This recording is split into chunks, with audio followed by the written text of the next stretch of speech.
Hello everyone, कैसे हैं आप सब लोग। This is your chemistry educator doctor Rahul. Welcome to our channel PCB tutor. आज हम स्टार्ट करने वाले हैं क्लास 10 साइंस का chapter 1 chemical reaction and equation. तो इस चैप्टर में हम सीखेंगे केमिकल रिएक्शन क्या होती है, किसी केमिकल रिएक्शन को हम कैसे रिप्रेजेंट करते with the help of chemical equation से, और कोई केमिकल इक्वेशन है तो उस केमिकल इक्वेशन को हम कैसे बैलेंस करते हैं। फर्दर हम डिस्कस करेंगे टाइप्स ऑफ केमिकल रिएक्शन के बारे में। तो ओवरऑल आपका चैप्टर इसी के अराउंड रहेगा। अच्छा, आपको क्या पता है, एक छोटे से वाइट पाउडर को आप सनलाइट की प्रेजेंस में रखेंगे तो जो आपका वो वाइट पाउडर है वो किस में कन्वर्ट हो जाता है, सिल्वर में कन्वर्ट हो जाता है। तो it's not about a magic, it's about a science, और इस साइंस के पीछे छुपी हुई है एक केमिकल रिएक्शन। तो चलिए स्टार्ट करते एक धमाकेदार जर्नी जहां हम समझेंगे कि केमिकल रिएक्शन के पीछे का science in the easiest way of possible. तो सबसे पहले हम स्टार्ट करते हैं केमिकल रिएक्शन। तो केमिकल रिएक्शन क्या होती है?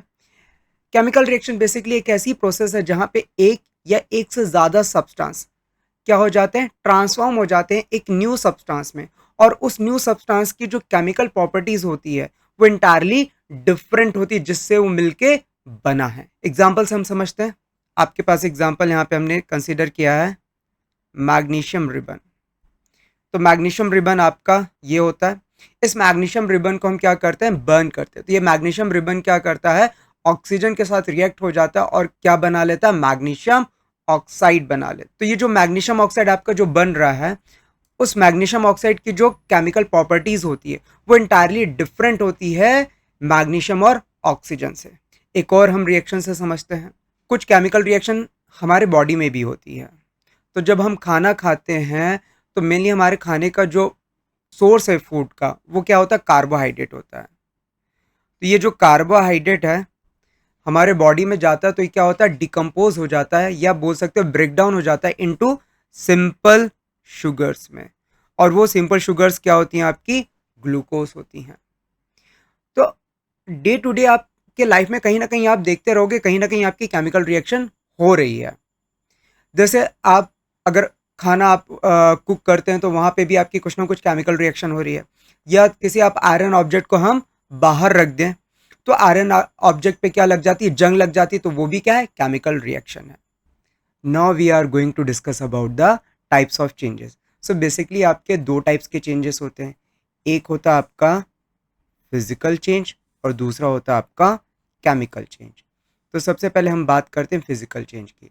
तो फिजिकल चेंज आपका एक ऐसा चेंज होता है जहाँ पे आप देखोगे कि आपका कोई भी न्यू सब्सटेंस फॉर्मेशन नहीं हो रहा है, बल्कि सब्सटेंस की अपीयरेंस या उसकी फॉर्म चेंज हो जाती है, बट उसका जो केमिकल कंपोजिशन होता है वो क्या होता है, रिमेन सेम होता है। चलिए इसको एग्जांपल से समझते हैं। मान लेते हैं हमारे पास है आइस।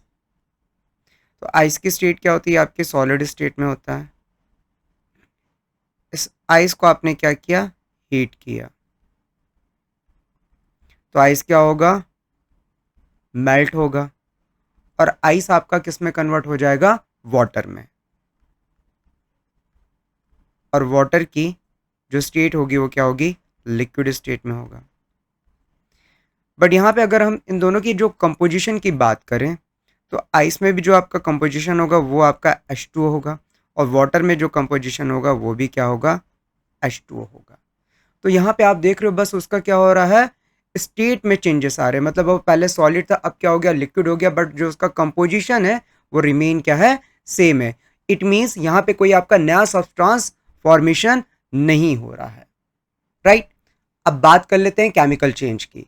तो केमिकल चेंज एक ऐसा चेंज होता है जहां पे आप देखोगे एक या एक से ज़्यादा सब्सटेंस आपके फॉर्मेशन होते हैं, और वो जो न्यू सब्सटेंस जो बन रहे हैं उनकी जो केमिकल प्रॉपर्टीज होती है वो एंटायरली डिफरेंट होती है फ्रॉम दी ओरिजिनल सब्सटेंस है। जैसे आपके पास पेपर था, आपने पेपर को क्या किया, बर्न कर दिया, तो पेपर आपका किस में कन्वर्ट हो गया, ऐश में। तो यहाँ पे आप देख रहे हो कि आपका एक नया सब्सटेंस की फॉर्मेशन हो गई, और वो जो नया सब्सटेंस है उसकी जो केमिकल प्रॉपर्टीज है वो इंटायरली डिफरेंट होती है जिससे वो बना है। तो यहाँ पे आपका क्या बन रहा है, आपका ऐश बन रहा है। तो ऐश की जो केमिकल प्रॉपर्टीज होगी वो इंटायरली डिफरेंट होगी किससे, पेपर से। तो आपका जो केमिकल रिएक्शन होता है वो किस टाइप का चेंज होता है, उसमें होता है आपका केमिकल चेंज होता है, राइट। क्योंकि केमिकल चेंज में हमेशा क्या हो रहा है, आपका एक न्यू सब्सटेंस की फॉर्मेशन हो रही है और उस न्यू सब्सटेंस की जो केमिकल प्रॉपर्टीज होती है वो इंटायरली डिफरेंट होती है फ्रॉम दी ओरिजिनल सब्सटेंस से। अब बात करते हैं, किसी भी केमिकल रिएक्शन में दो चीज बहुत इंपॉर्टेंट होती है, पहला होता है रिएक्टेंट और दूसरा होता है प्रोडक्ट। तो रिएक्टेंट आप किसे बोलोगे, रिएक्टेंट वो सब्सटेंस होते हैं जो कि किसी भी केमिकल रिएक्शन में क्या हो जाते हैं, डिसअपियर हो जाते हैं। और वहीं पे आप देखोगे प्रोडक्ट एक ऐसे सब्सटेंस होते हैं जो कि किसी भी केमिकल रिएक्शन में क्या हो रहे हैं, अपीयर हो रहे हैं, राइट। तो आपका जो ये रिएक्टेंट और ये जो प्रोडक्ट होते हैं वो आपके एलिमेंट भी हो सकते हैं और कंपाउंड भी हो सकते हैं। तो जिन बच्चों का एलिमेंट नहीं पता एलिमेंट क्या होता है, तो एलिमेंट वो होते हैं जहां पे आप देखोगे कि आपका एक ही टाइप के आपको एटम्स आपके प्रेजेंट होंगे, तो वो आपका क्या होगा, एलिमेंट होगा। जैसे हम बात कर लेते हैं ऑक्सीजन मॉलिक्यूल की। तो ऑक्सीजन मॉलिक्यूल में आप देखोगे आपको हर जगह आपको ऑक्सीजन एटम्स ही प्रेजेंट होंगे और कोई एटम्स आपका प्रेजेंट नहीं होगा। तो इस टाइप के आपके जो भी होंगे वो क्या होंगे, आपके एलिमेंट्स होंगे। जैसे बात कर लेते हैं नाइट्रोजन मॉलिक्यूल की। तो नाइट्रोजन मॉलिक्यूल में भी देखोगे आप हर जगह आपको क्या मिलेंगे, नाइट्रोजन एटम्स ही मिलेंगे। तो इन्हें हम क्या बोलेंगे, एलिमेंट्स बोलेंगे। Now we are going to discuss about the compounds. Compounds आप किसे समझोगे, जब आपके दो एटम या दो से ज्यादा एटम आपस में कंबाइंड होते हैं और इन अ फिक्स प्रोपोर्शन में, उसे हम क्या बोलते हैं, कंपाउंड बोलते हैं। For example H2O। तो यहाँ पे आपके दो एटम्स हैं, एक हाइड्रोजन एटम है और एक ऑक्सीजन एटम है। जब ये दोनों कंबाइंड हो रहे हैं तो एक ये फिक्स प्रोपोर्शन में कंबाइंड हो रहे हैं। जैसे यहाँ पे हाइड्रोजन के कितने एटम इन्वॉल्व हो रहे हैं, 2, और ऑक्सीजन के आपके कितने इन्वॉल्व हो रहे हैं, 1 एटम। तो ये किस रेशियो में प्रेजेंट है, यहाँ पे आपके 2:1 में प्रेजेंट है। तो किसी भी केमिकल रिएक्शन में जो रिएक्टेंट होते हैं उसको हमेशा हम कहाँ लिखते हैं, लेफ्ट हैंड साइड में, और प्रोडक्ट को हम कहाँ लिखते हैं, राइट हैंड साइड में। तो यहाँ पे देख सकते हो आपकी एक केमिकल रिएक्शन है जहाँ पे आपका हाइड्रोजन ऑक्सीजन के साथ रिएक्ट हो रहा है और क्या बना रहा है, H2O बना रहा है। तो आपके जो हाइड्रोजन और ये जो आपके ऑक्सीजन एटम, ये आपके क्या हो गए, आपके रिएक्टेंट हो गए, और H2O आपका क्या हो गया, प्रोडक्ट हो गया। तो रिएक्टेंट कहाँ लिखा गया, लेफ्ट हैंड साइड में, और प्रोडक्ट कहाँ पे लिखा गया है, राइट हैंड साइड में। किसी भी केमिकल रिएक्शन में आप देखोगे रिएक्टेंट और प्रोडक्ट में जो एटम्स होते हैं वो सेम ही होते हैं, बस होता क्या है, उनका रीअरेंजमेंट हो जाता है ड्यूरिंग द रिएक्शन। जैसे आप यहाँ पे एक रिएक्शन देख रहे हो, हाइड्रोजन और ऑक्सीजन रिएक्ट हो रहा है और क्या बना रहा है, H2 बना रहा है। अब यहाँ पे रिएक्टेंट साइड में देखोगे तो आपका हाइड्रोजन एटम है और आपका ऑक्सीजन एटम है, यही एटम आपके प्रोडक्ट साइड में भी है। बस हुआ क्या, इनका रीअरेंजमेंट हो गया। अब ये रीअरेंजमेंट क्यों हो रहा है, बिकॉज केमिकल बॉन्ड आपके ब्रेक होते हैं इन द रिएक्टेंट साइड में और एक न्यू केमिकल बॉन्ड आपका फॉर्म्ड होता है इन द प्रोडक्ट साइड में, राइट।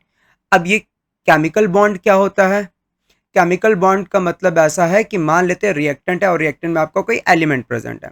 तो एलिमेंट में देखोगे कि आपके कई सारे एटम्स हैं, तो एक एटम दूसरे एटम पे क्या लगा रहा होगा, फोर्स लगा रहा होगा।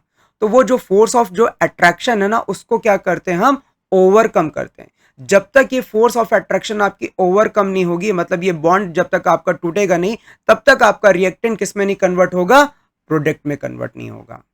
तो रिएक्टेंट साइड में आप देखोगे हमेशा हम क्या करेंगे, केमिकल बॉन्ड को तोड़ेंगे, और प्रोडक्ट साइड में आप देखोगे एक न्यू केमिकल बॉन्ड आपका फॉर्म्ड होगा। अब बात कर लेते हैं केमिकल इक्वेशन की।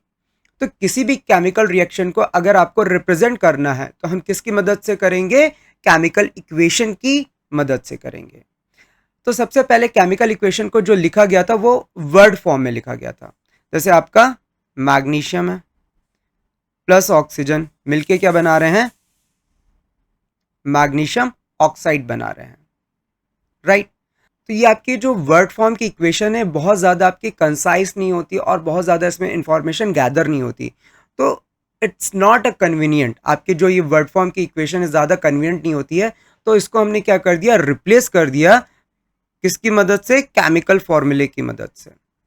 तो यहाँ पे आप एक रिएक्शन देख रहे हो जहाँ पे आपका हाइड्रोजन है वो किसके साथ आपका कंबाइन हो रहा है, ऑक्सीजन के साथ, और क्या बना रहा है आपका आपका वाटर बना रहा है। तो यहाँ पे आप देख रहे हो कि जो हाइड्रोजन उसका जो केमिकल फॉर्मूला क्या होता है, दैट इज द H2।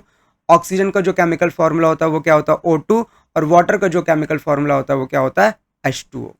तो किसी भी केमिकल रिएक्शन को अगर हमें रिकोगनाइज करने तो उसकी कुछ कैरेक्टरिस्टिक्स होती हैं। जैसे आपका पहला है चेंज इन स्टेट।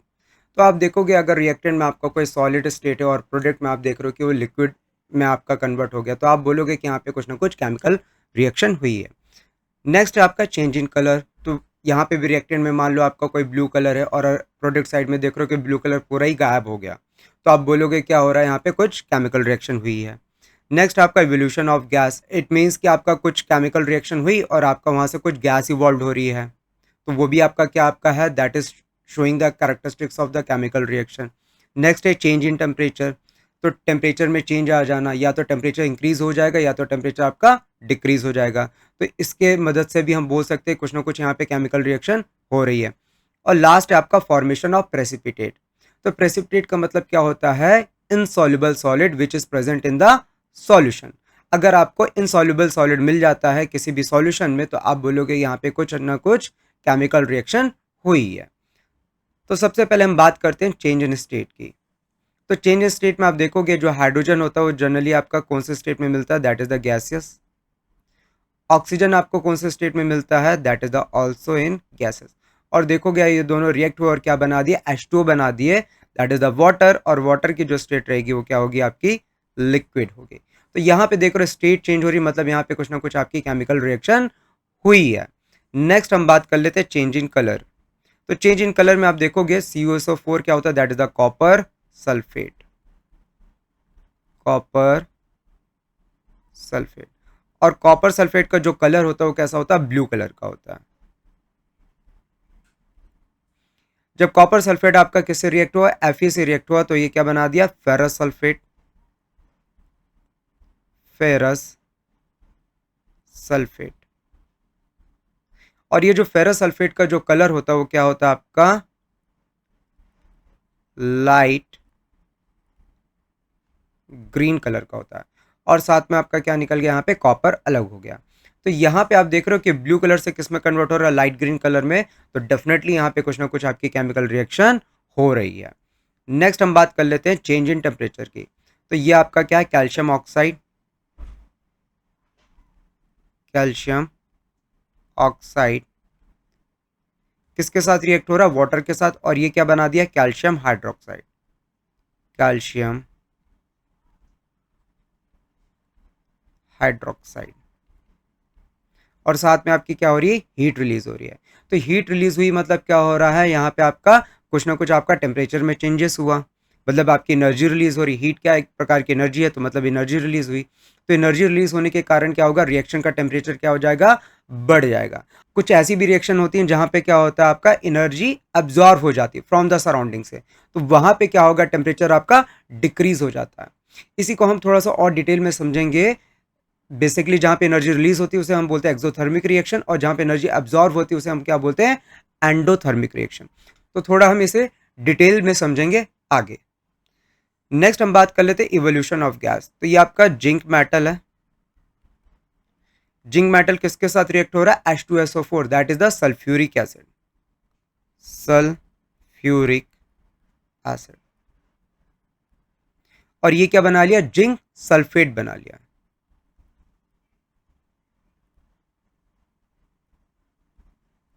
और ये आपका यहाँ पे क्या निकल रहा है, हाइड्रोजन गैस निकल रही है।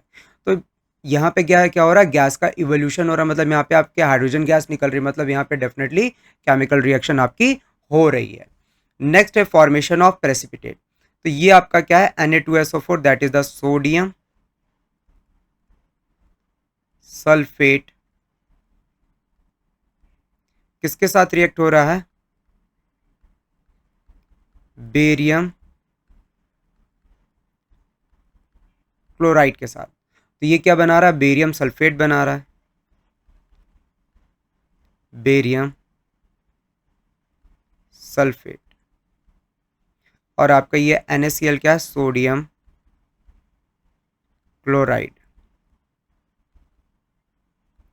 तो जब भी आपका Na2SO4 किससे रिएक्ट हुआ, आपका बेरियम क्लोराइड से रिएक्ट हुआ, तो ये क्या बना है, बेरियम सल्फेट बना है। तो ये जो बेरियम सल्फेट आपको दिखाई देगा, जो सॉल्यूशन में कैसा दिखाई देगा, इनसॉल्युबल सॉलिड के फॉर्म में प्रेजेंट होगा, मतलब ये प्रेसिपिटेट के फॉर्म में आपको अवेलेबल हो जाएगा। और कैसा होता है इस प्रेसिपिटेट का कलर, व्हाइट कलर का होता है, जो कि बहुत इंपॉर्टेंट है आपके एग्जाम पॉइंट ऑफ व्यू, आपका मतलब आपके जो board exam point of view के हिसाब से आपका ये जो दिस रिएक्शन काफी इंपॉर्टेंट है। इस रिएक्शन को हम समझेंगे आगे कि इस रिएक्शन को हम क्या बोलते हैं।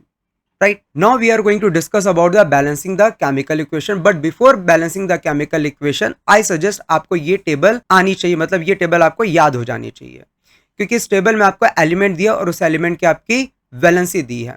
अब ये एलिमेंट और उनकी वैलेंसी आपको क्यों याद होनी चाहिए, क्योंकि आपको केमिकल कंपाउंड का फॉर्मूला आपको बनाते आना चाहिए। अगर आपको केमिकल कंपाउंड का फॉर्मूला आपको बनाते नहीं आता है तो आप केमिकल इक्वेशन को बैलेंस नहीं कर पाओगे, क्योंकि ओवरऑल आपका जो चैप्टर में अगर मैं बोल सकता हूं कि जो 60% सिलेबस है वो आपका ये टेबल ही है। अगर ये टेबल अगर आपको याद हो जाती है तो आप क्या कर सकते हो, केमिकल कंपाउंड का फॉर्मूला बना लोगे, और अगर केमिकल कंपाउंड का फॉर्मूला आपको बनाते आ गया तो आप इजी आप बैलेंस कर लोगे, फिर आप टाइप्स ऑफ केमिकल रिएक्शन भी आपको अच्छे से समझ में आएगी। अगर आपको ये टेबल नहीं आती है तो आपको काफी प्रॉब्लम होगी, तो आपको ये टेबल आपको याद हो जानी चाहिए, राइट। तो जैसे आपका ये सोडियम आपका एलिमेंट है, उसकी अगर मैं बात करूं इसकी वैलेंसी कितनी होगी, तो देखो इसके ऊपर कितना चार्ज है, +1 का चार्ज, तो इसकी वैलेंसी कितनी हो गई, +1 हो गई। तो चलिए डिस्कस करते हैं कि किसी भी केमिकल कंपाउंड का हम मॉलिक्यूलर फॉर्मूला कैसे फाइंड आउट कर सकते हैं। जैसे एल्यूमिनियम है, तो एल्यूमिनियम का सिंबल होता है Al, और इसकी जो वैलेंसी होती है आप देख सकते हो, इसकी जो वैलेंसी होती है एल्यूमिनियम की, दैट इज द 3+ है, ठीक है। तो इसके ऊपर चार्ज कितना है, 3+ का। वहीं पे क्लोराइड अगर देखोगे तो क्लोराइड में आपको इसके ऊपर जो चार्ज है वो कितना होता है, -1। अब करना क्या है, मॉलिक्यूलर फॉर्मूला बनाते टाइम आपको क्रॉस मल्टीप्लाई करना है इनके वैलेंसी के साथ, मतलब एल्यूमिनियम किसके वैलेंसी के साथ जाएगा, क्लोरीन के वैलेंसी के साथ, और क्लोरीन किसके साथ जाएगा, एल्यूमिनियम के वैलेंसी के साथ।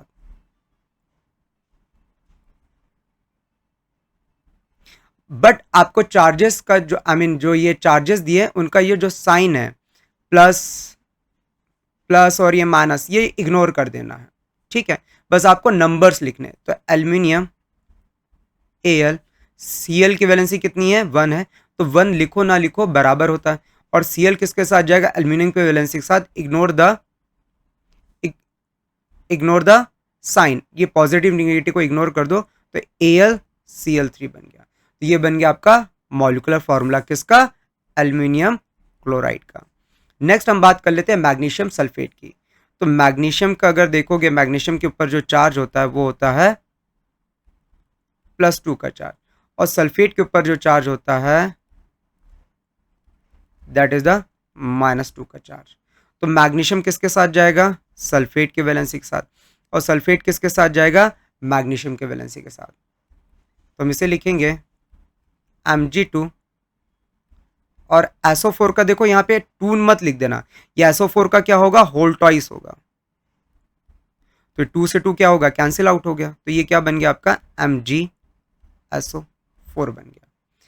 नेक्स्ट आपका सोडियम क्लोराइड, तो Na के ऊपर कितना चार्ज होता है, +1, और क्लोराइड का भी आपने देखा कितना होता है, -1।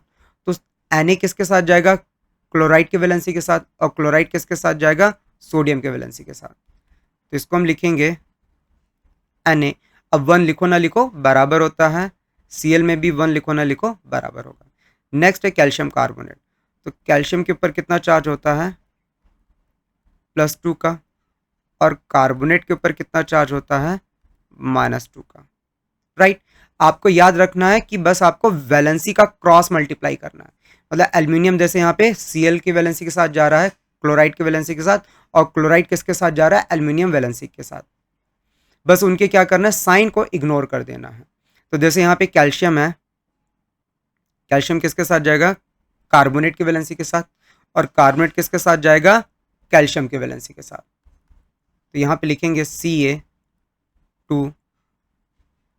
अब ये देखो आपका ये ग्रुप ऑफ एटम है, तो ग्रुप ऑफ एटम का क्या करते हैं, जैसे 2 आ रहा है तो ये होल ट्वाइस करेंगे, क्या करेंगे, होल ट्वाइस। अब देखो 2 से 2 क्या हो जाएगा, कैंसिल आउट हो जाएगा, तो क्या बच जाएगा, CaCO3 बच गया। ओके, जैसे आपका ये लेड नाइट्रेट है, तो लेड की जो वैलेंसी होती है वो आपकी कितनी होती है, Pb की, Pb आपका सिंबल हो गया, तो लेड की वैलेंसी होती है +2, नाइट्रेट आपका NO3 होता है और इसकी वैलेंसी होती है -1। तो Pb किसके साथ जाएगा, NO3 के वैलेंसी के साथ, और NO3 किसके साथ जाएगा, Pb के वैलेंसी के साथ। And ignore the sign, so Pb, अब 1 लिखो ना लिखो बराबर है, और NO3 का यहाँ पे देखो, NO3 किसके साथ जा रहा है, Pb के वैलेंसी के साथ, तो Pb की वैलेंसी यहाँ पे देखो कितनी 2 है, तो इसका क्या कर देंगे, होल ट्वाइस कर देंगे। नेक्स्ट हम बात कर लेते हैं सोडियम हाइड्रोक्साइड। तो सोडियम का सिंबल हो गया Na, इसके ऊपर कितना चार्ज होता है, +1, और ये आपका हाइड्रोक्साइड आयन है, तो ये आपका होता है -1, राइट। तो Na OH के वैलेंसी के साथ गया और OH Na के वैलेंसी के साथ गया, तो ये क्या बन गया, Na। अब 1 लिखो ना लिखो बराबर होता है, तो बन जाएगा NaOH, राइट। तो आई होप आपको किसी भी केमिकल कंपाउंड का मॉलिक्यूलर फॉर्मूला बनाते आ गया होगा। अब बात कर लेते हैं बैलेंसिंग द केमिकल इक्वेशन की। तो कोई भी आपकी जो बैलेंस केमिकल इक्वेशन होती है, आप देखोगे वहां पे जो नंबर ऑफ एटम्स होते हैं ईच एलिमेंट के on the reactant side and product side क्या होते हैं, आपके इक्वल होते हैं। और ये जो आपकी बैलेंस केमिकल इक्वेशन होती है, ये किसको फॉलो करती है, law of conservation of mass को फॉलो करती है। अब आप लोग को पता होगा law of conservation of mass क्या होता है, मास का नाइदर बी क्रिएटेड और नॉर बी डिस्ट्रॉयड। तो किसी भी केमिकल रिएक्शन में आप देखोगे जो रिएक्टेंट का मास होगा वही आपका, जो रिएक्टेंट का टोटल मास, वही आपका क्या होगा आफ्टर द केमिकल रिएक्शन, आपका जो प्रोडक्ट मिलेगा वही प्रोडक्ट के मास के बराबर होता है, total mass of the product के बराबर होता है। तो यहाँ पे आपके एक केमिकल इक्वेशन दी गई है, दैट इज द आयरन किसके साथ रिएक्ट हो रहा है, वाटर के साथ, और क्या बना रहा है, Fe3O4 बना रहा है, और साथ में आपकी हाइड्रोजन गैस इवॉल्व हो रही है। तो आप ध्यान से देखो, क्या ये केमिकल इक्वेशन आपकी बैलेंस्ड है? ओके, चेक करते हैं। तो जैसे यहाँ पे Fe के कितने एटम्स हैं, यहाँ पे आपके Fe के एक एटम है, और प्रोडक्ट साइड में देखोगे Fe के कितने एटम है, आपके 3 एटम है। तो यहाँ पे देख रहे हो जो नंबर ऑफ एटम है वो क्या इक्वल है on the reactant side and product side, equal नहीं है। तो हम क्या करेंगे, इसे इक्वल बनाएंगे। अब इक्वल कैसे बनाएंगे वो देखो, यहाँ पे Fe के कितने एटम है, 3 एटम है, तो यहाँ पे भी Fe के आपके रिएक्टेंट साइड में भी कितने एटम होने चाहिए, 3 होने चाहिए।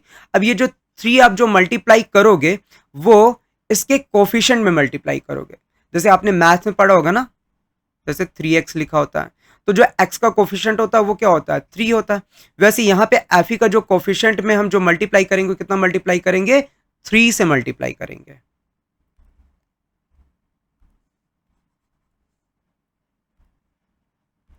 तो यहाँ पे आपने मल्टीप्लाई कर दिया 3, ठीक है। अब देखो आपका Fe रिएक्टेंट साइड में 3 हो गया और प्रोडक्ट साइड में भी आपका 3 हो गया। अब बात कर लेते हैं हाइड्रोजन की। तो हाइड्रोजन के एटम आपको रिएक्टेंट साइड में कितने दिखाई दे रहे हैं, 2 हैं, और यहाँ पे आप देखोगे यहाँ पे कितने हैं, ओके यहाँ पे भी आपके 2 हैं। तो रिएक्टेंट और प्रोडक्ट साइड में आप देख रहे हो कि आपके जो हाइड्रोजन के एटम है वो आपके इक्वल हैं। अब बात कर लेते हैं ऑक्सीजन एटम की। ऑक्सीजन एटम यहाँ पे रिएक्टेंट साइड में कितने हैं, 1 हैं, और यहाँ पे ऑक्सीजन एटम कितने आपके 4 हैं। तो प्रोडक्ट में 4 है और रिएक्टेंट में 1 है, तो हम क्या करेंगे, इधर ऑक्सीजन को क्या करेंगे, इंक्रीज करेंगे ऑक्सीजन का एटम। तो यहाँ पे हम क्या कितना मल्टीप्लाई कर देंगे, 4 है, तो यहाँ पे भी आपको 4 चाहिए, तो 4 से हमने मल्टीप्लाई कर दिया। अब देखो ऑक्सीजन आपका 4 हो गया, यहाँ पे भी ऑक्सीजन आपका 4 हो गया, तो दोनों साइड आपका रिएक्टेंट और प्रोडक्ट साइड में ऑक्सीजन बराबर हो गया। अब बराबर तो हो गया ऑक्सीजन, पर आपका हाइड्रोजन चेंज हो गया। देखो हाइड्रोजन यहाँ पे कितना हो रहा है, 4 2 ज़ा 8। आपको ये मल्टीप्लाई करना होता है, प्लस नहीं करते हो। जब आप देखोगे हाइड्रोजन के यहाँ पे कितने एटम है, 2, और ये आपका बाहर आपका जो मल्टीप्लाई हुआ 4, तो आप इसको क्या करोगे, मल्टीप्लाई करके देखोगे कितने, प्लस नहीं करना, मल्टीप्लाई करना है। तो कितना हो जाएगा, 4 2 ज़ा 8, कितने आइटम हो गए, 8 आइटम्स रिएक्टेंट साइड में। तो प्रोडक्ट साइड में भी कितने होने चाहिए, आपके 8 होने चाहिए। तो यहाँ पे भी कितना मल्टीप्लाई हम कर देंगे 4 से, तो 4 2 ज़ा कितना हो जाएगा 8। तो ये अब ये जो केमिकल रिएक्शन निकल के जो आ रही है आपकी कैसी है, बैलेंस्ड केमिकल रिएक्शन है।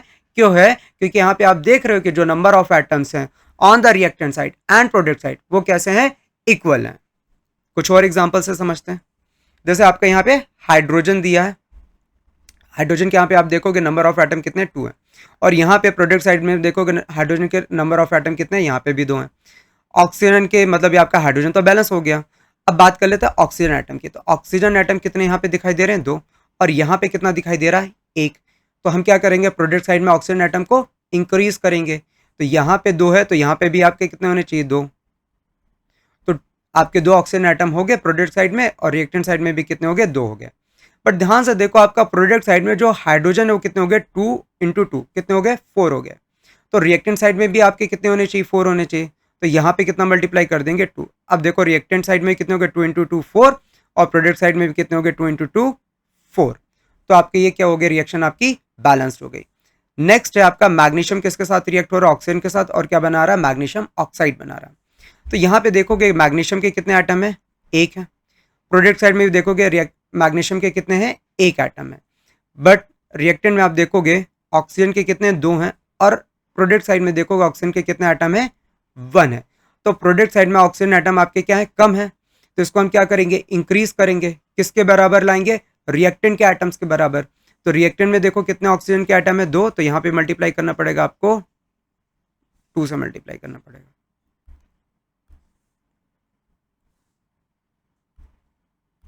तो हमने यहाँ पे 2 से मल्टीप्लाई कर दिया। तो यहाँ पे देख रहे हो कि आपके ऑक्सीजन एटम कितने हो गए, 2 हो गए, और रिएक्टेंट साइड में आपके ऑक्सीजन एटम कितने हो गए, 2। मैग्नीशियम तो ऑलरेडी ओके नहीं, पर मैग्नीशियम यहाँ पे चेंज हो गया, तो मैग्नीशियम यहाँ पे 2 आ रहा है, तो यहाँ पे भी कितना कर देंगे, 2। अब ये आपकी क्या हो गई, रिएक्शन बैलेंस्ड हो गई। तो यहाँ पे देखो एक आपका क्वेश्चन दिया है, to balance the following chemical equation the values of the coefficient x, y and z must be respectively. मतलब x आपका इसके लिए दिया कि यहाँ पे x की क्या वैल्यू आएगी, y की क्या वैल्यू आएगी, और z की क्या वैल्यू आएगी। आपको कुछ ऑप्शन दिए, इसमें बताने की कौन सा ऑप्शन करेक्ट है। अच्छा, ये जो 3 है ये आपका सब्सक्रिप्ट में आएगा, इसको ऐसे लिखते हैं, ZnNO3 होल ट्वाइस क्या बना रहा है, ZnO plus NO2 plus O2। तो यहाँ पे आप देखोगे जिंक के कितने एटम्स हैं, 1 है, और यहाँ पे जिंक का एटम कितना है, प्रोडक्ट साइड में भी 1 है, तो जिंक आपका बैलेंस्ड है। नाइट्रोजन को काउंट करो, नाइट्रोजन आपका ब्रैकेट के अंदर है और बाहर आपका 2 है, तो नाइट्रोजन कितना हो जाएगा आपका, 2 हो गया।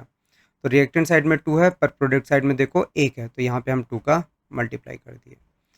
जब भी आपका ग्रुप ऑफ एटम्स होता है तो उसके बाहर ब्रैकेट में आपको देखना पड़ेगा कि वहाँ पे कितने आपका क्या नंबर है। तो यहाँ पे जैसे आपका ऑक्सीजन के कितने एटम्स, ऑक्सीजन के एटम्स ब्रैकेट के अंदर कितना, 3, फिर इसका बाहर ब्रैकेट के बाहर कितना लिखा, 2, तो ऑक्सीजन के एटम्स कितने हो जाएंगे, 3 2 जा कितना हो जाएगा, 6। तो ऑक्सीजन के एटम्स कितने हैं रिएक्टेंट साइड में, 6। तो यहाँ पे आपको काउंट करना पड़ेगा, यहाँ पे भी आपके कितने होने चाहिए, 6। तो काउंट करते हैं, यहाँ पे ऑक्सीजन का 1 है, ये देखो यहाँ पे O2 है, और यहाँ पे कोफिशिएंट में मल्टीप्लाई हुआ 2, तो ये क्या करेंगे हम, मल्टीप्लाई करेंगे, तो 2 2 सा कितना हो जाएगा, 4, तो 4 + 1 5, और यहाँ पे कितना है 2 7। तो आपका यहाँ पे क्या हो गया, ऑक्सीजन प्रोडक्ट साइड में ज़्यादा है, तो रिएक्टेंट में भी हमें क्या करना पड़ेगा, इंक्रीज करना पड़ेगा। तो यहाँ पे कितने थे, 6 थे, तो इसको हम मल्टीप्लाई कर देते 2 से, तो कितना हो जाएगा, 3 2 जा 6, और कोफिशिएंट में आपका 2 मल्टीप्लाई है, तो 6 2 जा क्या करेंगे, 12। हमेशा हमें क्या करना है, हमें मल्टीप्लाई करना है, ठीक है। जैसे यहाँ पे ब्रैकेट के बाहर हम कर रहे थे, 3 2 जा 6 6 2 जा 12, कितना हो गया, आपके ऑक्सीजन के 12 एटम्स हो गए। तो यहाँ पे भी आपको 12 करना पड़ेगा, ओके। पर यहाँ पे देखो 12 तो करेंगे, ऑक्सीजन एटम को 12 करेंगे प्रोडक्ट साइड में भी, पर पहले जिंक देखो, जिंक आपका कितना होगा, यहाँ पे आपका 2 हो गया जिंक, तो यहाँ पे भी कितना मल्टीप्लाई करेंगे, 2 से करेंगे, राइट। नाइट्रोजन को काउंट करो, यहाँ पे आपका नाइट्रोजन पहले कितना था, 2, पर कोफिशिएंट में आपका 1 और 2 आ गया, तो 2 2 सा कितना हो जाएगा, 4। तो आपका नाइट्रोजन को भी कितना करना पड़ेगा, 4 करना पड़ेगा। तो यहाँ से 2 को हटाते हैं और यहाँ पे क्या लाते हैं, 4 को लाते हैं। नाइट्रोजन भी आपका बैलेंस है, जिंक भी बैलेंस है। अब ऑक्सीजन काउंट कर लो, तो 3 2 जा 6 और 6 2 जा 12, मतलब ऑक्सीजन आपके 12 है। यहाँ पे काउंट करो, आपका ऑक्सीजन यहाँ पे कितना है, कोफिशिएंट कितना मल्टीप्लाई कर रहे हैं, 2, तो 2 ऑक्सीजन के एटम। यहाँ पे काउंट करो, 4 2 जा 8, तो 8 + 2 कितना हो गया, 10, और यहाँ पे कितने आपके 2, तो 10 + 2 कितना हो जाएगा, 12। तो जो नंबर ऑफ एटम्स है वो आपके क्या हैं, दोनों साइड अब आपके बैलेंस्ड हो गए। मतलब आपका x की कितनी वैल्यू आ रही है, ध्यान से देखो, x की वैल्यू आपकी आ रही है 2, y की वैल्यू कितनी आ रही है, ध्यान से देखो, आपकी 2 आ रही है, और z की कितनी वैल्यू आ रही है आपके पास 4। तो आपका कौन सा करेक्ट ऑप्शन है, सी ऑप्शन है। बस आपको हमेशा ये याद रखना है कि जो नंबर ऑफ एटम्स होने चाहिए दोनों साइड क्या होने चाहिए, इक्वल होने चाहिए। कोई भी आप जब केमिकल इक्वेशन लिख रहे हो तो उस केमिकल इक्वेशन को हम और कितना ज़्यादा इंफॉर्मेटिव बना सकते हैं, तो हम क्या करते हैं, रिएक्टेंट और प्रोडक्ट साइड में दोनों जगह हम क्या करते हैं, उनकी स्टेट को हम डिफाइन करते हैं।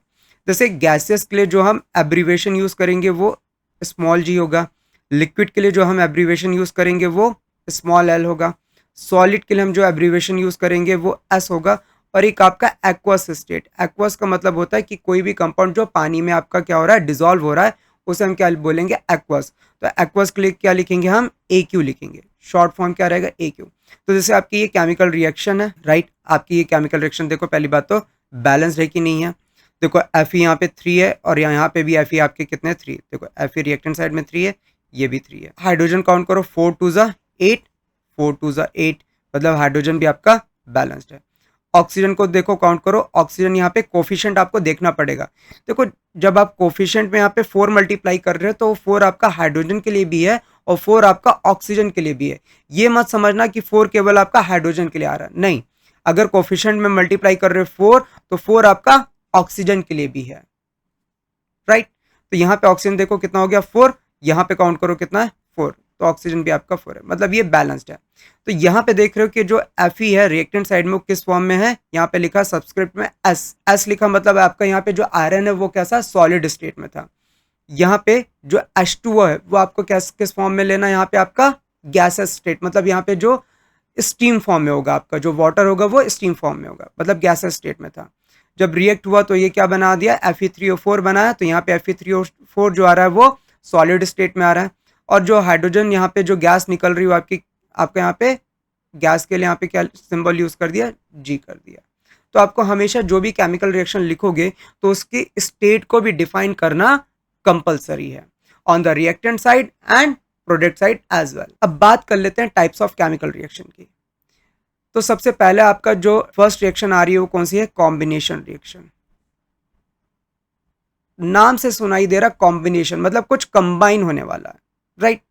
तो यहाँ पे क्या होता है, जब भी आपके दो या दो से ज्यादा रिएक्टेंट आपस में क्या होते हैं, कंबाइन होते हैं, और कंबाइन होने के बाद अगर एक सिंगल प्रोडक्ट बनाते हैं, राइट, अगर वो एक सिंगल प्रोडक्ट बना रहे हैं तो डेफिनेटली वो रिएक्शन आपकी कैसी रिएक्शन होगी, कॉम्बिनेशन रिएक्शन है। लिखा भी, it is a reaction in which 2 और more substance combine to form a single new substance. तो यहाँ पे आपका जनरल फॉर्म दिया हुआ है इस कॉम्बिनेशन रिएक्शन का। तो जैसे आपका एक रिएक्टेंट ए है, एक रिएक्टेंट बी है, दोनों जब आपके कंबाइन हुए क्या बना दिया आपका एक new product, that is the A B, और ये जो ए बी है आपका एक सिंगल प्रोडक्ट है। तो यहाँ पे आपका एग्जाम्पल दिया हुआ है, जैसे आपका मैग्नीशियम रिबन है, मैग्नीशियम रिबन को हम जब भी बर्न करते हैं तो वो क्या होता है, ऑक्सीजन के साथ क्या होता है, कंबाइन हो जाता है और क्या बना लेता है, मैग्नीशियम ऑक्साइड बना लेता है। तो यहाँ पे जब भी आपका मैग्नीशियम रिबन आपका जो बर्न होता है वो वाइट डेजलिंग फ्लेम के साथ बर्न होता है, और जो आपको जो मैग्नीशियम ऑक्साइड बनाता है वो काफ़ी फाइन पाउडर आपको मिलता है वाइट कलर का। तो यहाँ पे आपका मैग्नीशियम है, आपका ऑक्सीजन के साथ रिएक्ट हुआ, क्या बना है, मैग्नीशियम ऑक्साइड। तो यहाँ पे देख रहे हो कितने रिएक्टेंट थे आपके, 2 रिएक्टेंट थे, और आपका जो प्रोडक्ट मिल रहा है वो क्या मिल रहा है, एक सिंगल प्रोडक्ट बन रहा है। तो यहाँ पे जो इंपॉर्टेंट पॉइंट आपको जो याद रखना है वो क्या है, कि जो मैग्नीशियम रिबन है वो जब भी बर्न होगा वो किसके साथ बर्न होगा, with a white dazzling flame के साथ बर्न होगा, और एक आपको एक फाइन पाउडर बना के देगा, that is the magnesium oxide. और ये किस टाइप पाउडर होता है, आपका वाइट कलर का पाउडर होता है। तो Mg आपका क्या हो गया, मैग्नीशियम। O2 तो आपको पता है, that is called the oxygen, और ये क्या बना रहा है, मैग्नीशियम ऑक्साइड, जो कि किस कलर का पाउडर होगा, आपका वाइट कलर का होगा। तो यहाँ पे इंपॉर्टेंट पॉइंट आपके क्या है, यही 2 इंपॉर्टेंट है। एक आपका है कि आपका जो मैग्नीशियम रिबन है वो किसके साथ बर्न होता है, with a white dazzling flame के साथ, और ये रिएक्शन कैसी है, एक्सोथर्मिक। एक्सोथर्मिक क्यों है, क्योंकि यहाँ पे आपकी हीट रिलीज होती है, राइट। तो जब भी आपका किसी भी रिएक्शन में आप देखोगे एनर्जी रिलीज हो रही है, तो यहाँ पे जो एनर्जी रिलीज हो रही है किस फॉर्म में रिलीज हो रही है, in the form of heat के फॉर्म में रिलीज हो रही है। तो ये रिएक्शन कैसी हो जाएगी आपकी एक्सोथर्मिक, जहां एनर्जी रिलीज हो जाए, ठीक है, वो रिएक्शन क्या होती है आपकी एक्सोथर्मिक, जहां पे एनर्जी एब्जॉर्ब हो जाए वो क्या हो जाएगी आपकी एंडोथर्मिक रिएक्शन। नेक्स्ट एग्जांपल है आपका कैल्शियम ऑक्साइड। तो कैल्शियम ऑक्साइड आपका किसके साथ रिएक्ट हो रहा है, यहाँ पे देखो वाटर के साथ रिएक्ट हो रहा है, और क्या बना रहा है कैल्शियम हाइड्रोक्साइड, और साथ में क्या हो रही है हीट रिलीज हो रही है, मतलब ये भी रिएक्शन कैसी है आपकी एक्सोथर्मिक रिएक्शन है। अच्छा, कैल्शियम ऑक्साइड को हम क्या बोलते हैं, दैट इज द सीओ, ये आपका क्या है कैल्शियम ऑक्साइड।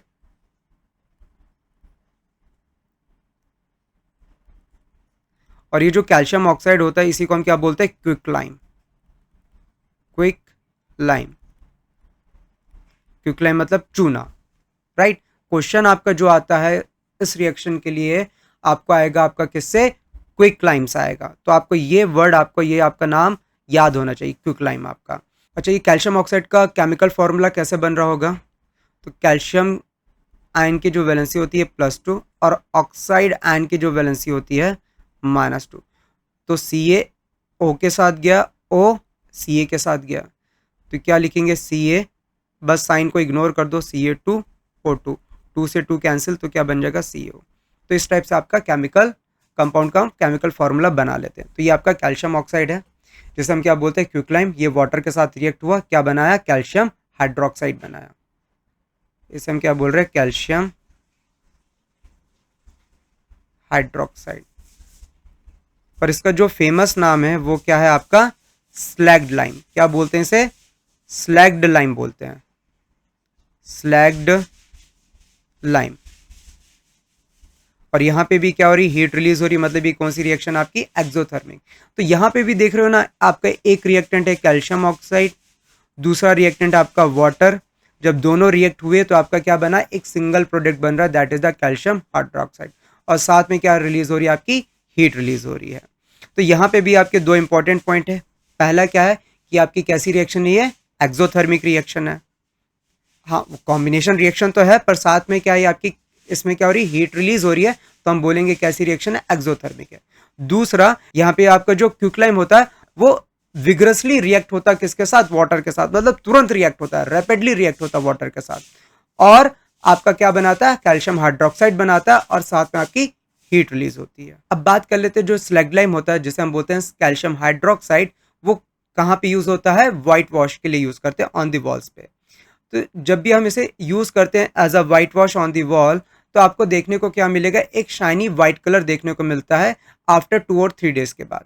अब ऐसा क्यों होता है, क्योंकि जो कैल्शियम हाइड्रोक्साइड है एयर में जो प्रेजेंट है कार्बन डाइऑक्साइड, उसके साथ क्या करता है ये रिएक्ट कर लेता है, और क्या बना लेता है आपका वॉल पे कैल्शियम कार्बोनेट की लेयर फॉर्मेशन हो जाती है। तो आप यहाँ पे देख सकते हो आपकी जो रिएक्शन हो रही है that is the calcium hydroxide, किसके साथ रिएक्ट हो रहा है आपका यहाँ पे कार्बन डाइऑक्साइड गैस के साथ रिएक्ट हुआ, और क्या बना लिया आपका कैल्शियम कार्बोनेट बना लिया, और साथ में आपका क्या रिलीज हो रहा है आपका H2 आपका वाटर आपका बाई प्रोडक्ट में आपका बन रहा है। अच्छा, ये कॉम्बिनेशन रिएक्शन नहीं है, ये इसी का बस आप बोल सकते हो, ये जो आपका कैल्शियम हाइड्रोक्साइड इसी का बस आपका उसको बता रहे कि कहाँ पे यूज होता है, बट ये आपकी कॉम्बिनेशन रिएक्शन नहीं है, इसको मत कंसिडर करना it is a combination reaction, ये आपकी कॉम्बिनेशन रिएक्शन नहीं है, बस इसका हमने कहाँ पे यूज करते हैं वो बताया गया है, ठीक है। अच्छा, रिएक्शन को देख लेते बैलेंस है कि नहीं है।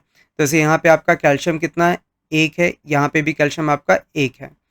ऑक्सीजन को काउंट करो, ऑक्सीजन यहाँ पे कितने 2 हैं, यहाँ पे ऑक्सीजन काउंट करो आपका, यहाँ पे ऑक्सीजन आपके 2 एटम्स हैं, और यहाँ पे ऑक्सीजन रिएक्टेंट साइड में 2, तो 2 2 कितना हो गया 4, यहाँ पे ऑक्सीजन आपके 3 है, और यहाँ पे ऑक्सीजन 1 है, तो 3 + 1 कितना हो जाएगा 4, मतलब ऑक्सीजन भी बैलेंस है। कार्बन देख लो, यहाँ पे कार्बन कितना 1 है, और यहाँ पे कार्बन आपका 1 है, मतलब ये बैलेंस्ड है। ऊपर वाली रिएक्शन देख लेते हैं बैलेंस्ड है कि नहीं। कैल्शियम यहाँ पे आपका रिएक्टेंट साइड में 1 है, यहाँ पे भी रिएक्टेंट साइड में 1 है। ऑक्सीजन यहाँ पे रिएक्टेंट साइड में 1 और 1 ये आपके 2 हो गए, और यहाँ पे प्रोडक्ट साइड में देखोगे ऑक्सीजन आपका ब्रैकेट के बाहर 2 है, तो मतलब ऑक्सीजन कितना हो गया 2। हाइड्रोजन आपके यहाँ पे रिएक्टेंट साइड में 2 है, यहाँ पे भी रिएक्टेंट साइड में आपके हाइड्रोजन 2 है। पहली वाली रिएक्शन देख लेते हैं, यहाँ पे मैग्नीशियम कितना 1 है, यहाँ पे मैग्नीशियम 1 है। ऑक्सीजन यहाँ पे 2 है, यहाँ पे ऑक्सीजन 1 है, तो इसको हम क्या करेंगे 2। अगर 2 आपका ऑक्सीजन हो गया तो मैग्नीशियम कितना हो गया 2, तो यहाँ पे भी कितना कर देंगे 2। तो बैलेंस, ये आपकी रिएक्शन कैसी बैलेंस्ड है। अब बात कर लेते हैं some more examples of combination reaction की। जैसे आपका बर्निंग ऑफ कोल, तो यहाँ पे आपका कार्बन किसके साथ रिएक्ट हो रहा है, ऑक्सीजन के साथ क्या बना रहा है, कार्बन डाइऑक्साइड बना रहा है। तो यहाँ पे कार्बन के आइटम कितने, एक, यहाँ पे एक है, यहाँ पे ऑक्सीजन के कितने, दो, तो यहाँ पे ऑक्सीजन के कितने हैं, दो, तो मतलब बैलेंस्ड है। नेक्स्ट है फॉर्मेशन ऑफ वाटर के, तो यहाँ पे भी आप देख रहे हो कि आपके दो रिएक्टेंट मिलकर क्या बना रहे हैं, एक सिंगल प्रोडक्ट। ऊपर वाली भी देख रहे हो आपका सिंगल प्रोडक्ट ही बन रहा है। बैलेंस कर लेते हैं, हाइड्रोजन दो है, यहाँ पे भी हाइड्रोजन दो है, यहाँ पे ऑक्सीजन दो है, पर यहाँ पे ऑक्सीजन एक है, तो यहाँ पे 2 मल्टीप्लाई करेंगे तो हाइड्रोजन कितना हो गया 4, 2 2 ज़ा 4, तो यहाँ पे कितना करना पड़ेगा 4, तो यहाँ पे कितना मल्टीप्लाई करेंगे 2, तो 2 2 ज़ा 4। अब नेक्स्ट आपकी रिएक्शन आती है डिकम्पोजिशन रिएक्शन। तो डिकम्पोजिशन रिएक्शन में क्या होता है कि आपका एक सिंगल रिएक्टेंट होता है, उसको हम डिकम्पोज करते हैं इनटू मल्टीपल प्रोडक्ट में with the help of heat. Heat की मदद से हम उसे डिकम्पोज कर रहे होंगे, या फिर हम इलेक्ट्रिसिटी की मदद से हम उसे डिकम्पोज कर रहे होंगे, या फिर हम लाइट एनर्जी की मदद से हम उसे डिकम्पोज कर रहे होंगे। तो यहाँ पे आपके तीन टाइप की आपकी डिकम्पोजिशन रिएक्शन होती है। एक होती है थर्मल, मतलब यहाँ पे हीट की मदद से डिकम्पोज करेंगे। नेक्स्ट है इलेक्ट्रोलिटिक डिकम्पोजिशन, मतलब हम इलेक्ट्रिसिटी की मदद से डिकम्पोज करेंगे। और लास्ट है आपकी फोटोलिटिक, मतलब हम यहाँ पे लाइट एनर्जी की मदद से डिकम्पोज करेंगे। तो सबसे पहले हम बात करते हैं थर्मल डिकम्पोजिशन रिएक्शन की।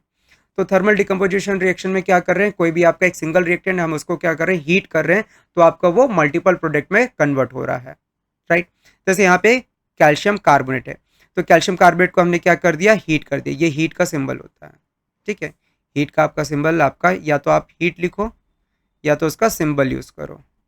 तो हीट का जो सिंबल होता है वो आपका ट्रायंगल शेप का होता है। तो यहाँ पे हमने एरो के ऊपर हमने हीट का सिंबल लिख दिया। तो अच्छा, ये एरो का मतलब होता है कि रिएक्शन आपकी किधर हो रही है, ओनली आपका फॉरवर्ड डायरेक्शन में हो रही है, राइट। तो यहाँ पे आपका कैल्शियम कार्बोनेट को हमने क्या किया, हीट किया, तो ये क्या बना रहा है, कैल्शियम ऑक्साइड बना रहा है, साथ में क्या निकल रही है, कार्बन डाइऑक्साइड गैस निकल रही है। तो ये आपका कैल्शियम कार्बोनेट है।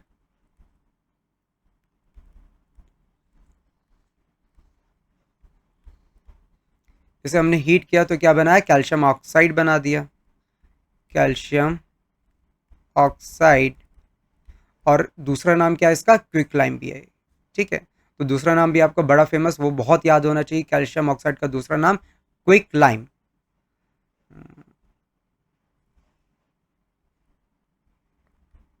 Quick lime. और साथ में आपकी कार्बन डाइऑक्साइड गैस रिलीज हो रही है। बैलेंस कर लेते हैं, यहाँ पे देखो कैल्शियम एक है, यहाँ पे कैल्शियम एक है, बैलेंस्ड है। कार्बन देखो यहाँ पे एक है, यहाँ पे कार्बन है एक है, मतलब यहाँ पे बैलेंस्ड है। ऑक्सीजन यहाँ पे तीन है, यहाँ पे ऑक्सीजन काउंट करो आपका एक, और यहाँ पे दो, तो ये भी आपका बैलेंस्ड है। नेक्स्ट आपका डिकम्पोजिशन ऑफ फेरस सल्फेट, मतलब यहाँ पे हम क्या कर रहे हैं, फेरस सल्फेट ले रहे हैं, और इस फेरस सल्फेट को हम क्या कर रहे हैं, टेस्ट ट्यूब लिए, आपकी एक्टिविटी भी दी गई है। फेरस सल्फेट उसको हमने क्या, हमें किस में लेना है, एक टेस्ट ट्यूब में लेना है, और टेस्ट ट्यूब में लेके से हमें क्या करना है, हीट करना है, ठीक है। तो यहाँ पे हम फेरस सल्फेट को हम क्या करेंगे, डिकम्पोज करेंगे, वो कन्वर्ट हो जाएगा आपका मल्टीपल प्रोडक्ट में। तो आपका ये जो फेरस सल्फेट जो रहता है वो आपका क्या होता है, उसमें ऑलरेडी आपके पहले आपके 7 मॉलिक्यूल्स ऑफ आपके वाटर के प्रेजेंट होते हैं। तो ये आपका इसका नाम हो जाता है फेरस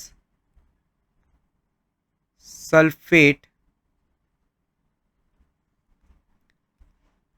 7 को हम क्या बोलते हैं, हैप्टा, हैप्ट, तो हो जाएगा हैप्टा हाइड्रेट, ठीक है। तो यहाँ पे आपके 7 मॉलिक्यूल्स ऑफ वाटर ऑलरेडी उसमें आपके क्रिस्टलाइजेशन के फॉर्म में वो प्रेजेंट होते हैं। तो ये जो फेरस सल्फेट हेप्टाहाइड्रेट का जब आप कलर देखोगे तो ये किस टाइप का कलर होता है, आपका लाइट ग्रीन कलर होता है। कैसा होता है कलर इसका, लाइट ग्रीन कलर होता है। तो जब आप इसे हीट करोगे तो होगा क्या, सबसे पहले आप देखोगे यहाँ से आपको जब जैसे हीट करोगे तो टेस्ट ट्यूब में आपको दिखाई देगा, वहाँ पे आपके वाटर के ड्रॉपलेट उसके टेस्ट ट्यूब के सरफेस में आ जाएंगे, और आपका जो लाइट ग्रीन कलर है वो किस में चेंज हो जाएगा, आपका वाइट कलर में। मतलब यहाँ से आपके जो 7 मॉलिक्यूल्स ऑफ वाटर जो कि क्रिस्टल के फॉर्म में प्रेजेंट थे वो क्या हो गए, यहाँ से रिमूव हो गए। अब यहाँ पे आपका केवल क्या बचा, आपका केवल फेरस सल्फेट बचा। 7 मॉलिक्यूल्स ऑफ वाटर आपके रिमूव हो चुके हैं। अब इसे आप फर्दर हीट करोगे, आपका जो फेरस सल्फेट है FeSO4, that is the ferrous sulphate.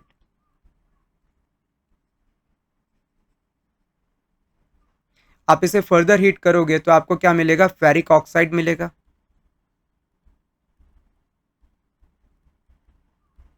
साथ में आपके दो गैसेस रिलीज होती हैं जिसे हम बोलते हैं SO2 और SO3। SO2 होता है सल्फर डाइऑक्साइड और SO3 होता है आपका सल्फर ट्राइऑक्साइड।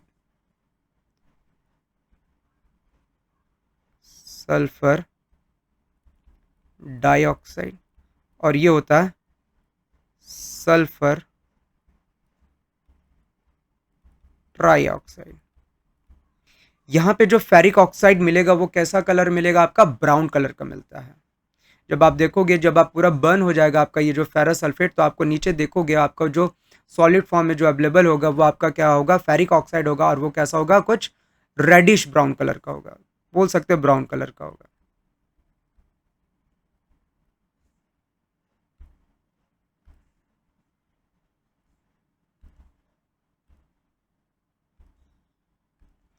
तो जो फेरिक ऑक्साइड मिल रहा होगा किस कलर का होगा, ब्राउन कलर का। ओके, तो यहाँ पे आपने फेरस सल्फेट हेप्टाइड्रेट को लिया, उसको आपने क्या किया, टेस्ट ट्यूब में हीट करना स्टार्ट किया। तो सबसे पहले आपका जो फेरस सल्फेट हेप्टाइड्रेट का जो कलर होता है लाइट ग्रीन कलर, वो किस में कन्वर्ट हो गया, आपका व्हाइट कलर में। इट मीन्स वहां से आपके 7 मॉलिक्यूल्स ऑफ वाटर आपके रिमूव हो गए, और टेस्ट ट्यूब में आप देखोगे वाटर ड्रॉपलेट आपके प्रेजेंट होंगे। फिर फर्दर आप इसे हीट करोगे तो आपका ये जो फेरस सल्फेट है वो आपका क्या हो जाएगा, डिकम्पोज हो जाएगा इनटू मल्टीपल प्रोडक्ट में। पहला आपका क्या मिलेगा, फेरिक ऑक्साइड, जो कि आपका ब्राउन कलर होगा, और साथ में आपकी दो गैसेस रिलीज हो रही होंगी, that is the sulphur dioxide and sulphur trioxide. तो यहाँ पे जो आपका इंपॉर्टेंट पॉइंट है, आपको क्या याद रखना है कि आपका कलर कैसे कैसे चेंज हो रहा है। पहले ग्रीन से किस में कन्वर्ट हो रहा है, आपका व्हाइट में। फिर व्हाइट से किस में कलर आपका चेंज हो रहा है, ब्राउन में। और यहाँ पे जो जब ये आपकी गैसेस रिमूव होती हैं तो आपको बर्निंग ऑफ सल्फर की स्मेल आती है, और ये जो गैसेस होती हैं बहुत ही ज़्यादा हार्मफुल होती है, आप बोल सकते हैं one of the major air pollutants हैं। अच्छा, इस रिएक्शन को देख लेते बैलेंस्ड है कि नहीं। देखो यहाँ पे Fe कितना रिएक्टेंट साइड में 1 है, यहाँ पे Fe कितना 2 है, तो इसको हम कितना कर देंगे, 2Fe कर देंगे। सल्फर यहाँ पे देखो कितना हो गया है, सल्फर यहाँ पे आपका कोफिशिएंट में 2 मल्टीप्लाई हुआ तो सल्फर कितना हो गया, 2। यहाँ पे सल्फर देखो प्रोडक्ट साइड में 1 और 2, मतलब सल्फर बैलेंस्ड है। ऑक्सीजन देखो 2 4 जा 8, तो यहाँ पे ऑक्सीजन देखो 3 3 + 2 5 5 + 3 8, मतलब ऑक्सीजन भी आपका क्या है, बैलेंस। अब ये रिएक्शन क्या होगी, आपकी बैलेंस्ड हो गई। नेक्स्ट आपकी रिएक्शन है, आपका एग्जांपल दिया है, आपका थर्मल डिकम्पोजिशन किसका, लेड नाइट्रेट का कर रहे हैं। तो यहाँ पे हम क्या करते हैं, लेड नाइट्रेट लेते हैं और उसको हम क्या करते हैं, हीट करते हैं। इसको भी आप क्या करोगे, टेस्ट ट्यूब लोगे, टेस्ट ट्यूब में आपने लेड नाइट्रेट लिया और इसको हीट करना स्टार्ट किया। तो जो ये लेड नाइट्रेट होता है, आपका जो कलर होता है इसका कैसा होता है, व्हाइट कलर का होता है। ये आपने इसे हीट किया, तो जैसे आपने हीट किया तो आपको क्या होगा, आपका यहाँ से सबसे पहले आपको क्या होगी, ब्राउन कलर की फ्यूम्स आपको दिखाई देगी। और वो जो ब्राउन कलर की जो फ्यूम्स होगी वो किसकी होगी, नाइट्रोजन डाइऑक्साइड की होती है। किसकी होती है, नाइट्रोजन डाइऑक्साइड की।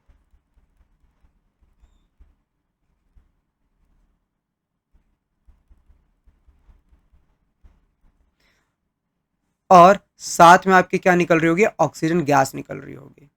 और आप देखोगे नीचे आपका टेस्ट ट्यूब में आपका क्या आपको मिल जाएगा, आपको लेड ऑक्साइड मिल जाएगा, और वो किस कलर का होगा, आपका येलो कलर का होगा। तो बॉटम में आपको टेस्ट ट्यूब के बॉटम में क्या मिल रहा होगा, लेड ऑक्साइड मिल रहा होगा, और वो किस कलर का होगा, आपका येलो कलर का। तो यहाँ पे इंपॉर्टेंट पॉइंट आपको क्या याद रखना है कि जैसे लेड नाइट्रेट को आप हीट करते हो सबसे पहले आपको क्रैकिंग साउंड सुनाई देता है, क्रैकिंग साउंड आएगा, वैसे ही आपको क्या होगा, वो आप देखोगे आपका ब्राउन कलर की फ्यूम्स निकलना स्टार्ट हो जाएगी, जो कि आपकी क्या होगी, नाइट्रोजन डाइऑक्साइड की होगी। और साथ में आपकी क्या निकल रही होगी, ऑक्सीजन गैस निकल रही होगी। और बॉटम में आप देखोगे आपको क्या मिल जाएगा, लेड ऑक्साइड का रेसिड्यू मिल जाएगा, जो कि किस कलर का होता है, येलो कलर का। तो यहाँ पे जो भी आपके रिएक्शन में जहाँ पे आपका कलर में चेंजेस आ रहे हैं ना, वो रिएक्शन बहुत इंपॉर्टेंट है। कहीं ना कहीं आपका क्वेश्चन आपका कुछ यहाँ पे ऐसे पूछेगा कि ये कोई कंपाउंड एक्स था जो कि आपका कलर वाइट था, उसको हमने हीट किया तो हमें जो कंपाउंड मिल रहा है वो आपका कलर मिल रहा है वाई। आपका मान लो वाई कंपाउंड मिल रहा है जिसका कलर आपका क्या है, आपका येलो कलर था, और साथ में आपकी कुछ गैस रिलीज हो रही है जिसका कलर आपका ब्राउन कलर था। तो आपको तुरंत क्लिक होना चाहिए कि आपका ये किसकी बात कर रहा है, मतलब यहाँ पे बात कर रहा है thermal decomposition of lead nitrate. अब बात कर लेते हैं इलेक्ट्रोलिटिक डिकम्पोजिशन, या इसी को हम क्या बोलते हैं, इलेक्ट्रोलिसिस। अब इलेक्ट्रोलिटिक डिकम्पोजिशन में क्या होता है कि हमारे पास कोई रिएक्टेंट होता है, उस रिएक्टेंट को हम क्या करते हैं, डिकम्पोज करते हैं, किसकी मदद से? इलेक्ट्रिसिटी की मदद से। यहाँ पे क्या हो रहा है कि यहाँ पे आपकी इलेक्ट्रोलिसिस की फिनोमिना यूज होती है। इलेक्ट्रोलिसिस क्या होता है? एक ऐसी प्रोसेस है जहाँ पे हम क्या करते हैं, इलेक्ट्रिक करंट पास करते हैं किसी लिक्विड में, उस लिक्विड को हम क्या बोलते हैं? इलेक्ट्रोलाइट। इलेक्ट्रोलाइट का मतलब ये होता है कि आपका वो किस में डिसोसिएट हो जाए? आयंस में डिसोसिएट हो जाए, मतलब पॉजिटिव आयंस और निगेटिव आयंस मिले। पॉजिटिव आयंस को हम क्या बोलते हैं? कैटायंस बोलते हैं।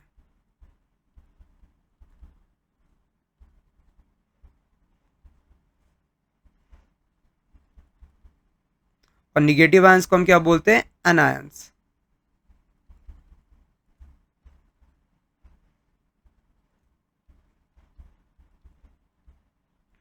तो इलेक्ट्रोलिसिस एक ऐसी प्रोसेस जहां पे आप देखोगे कि इलेक्ट्रिक करंट को हम क्या करते हैं, किसी लिक्विड या उसी को हम क्या बोल रहे हैं? इलेक्ट्रोलाइट, उसमें पास करते हैं और वहां पे आपकी एक केमिकल रिएक्शन हो रही होगी और आपको वहां पे आपको कुछ प्रोडक्ट आपको मिल रहे होंगे। तो यहाँ पे हमें जो इलेक्ट्रोलिसिस हमें देखनी है वो किसका देखना है? वाटर का है। सिर्फ आपके सिलेबस में वाटर का ही इलेक्ट्रोलिसिस दिया हुआ है, राइट, और किसी का इलेक्ट्रोलिसिस नहीं है। तो हम क्या करते हैं, एक कंटेनर लेते हैं,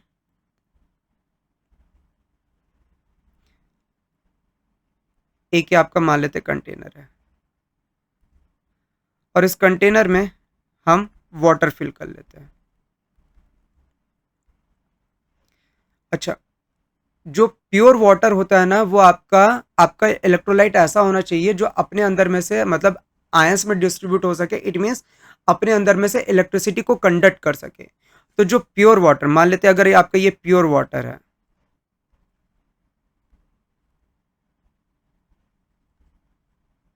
तो जो प्योर वाटर होता है वो क्या होता है? बैड कंडक्टर ऑफ इलेक्ट्रिसिटी होता है।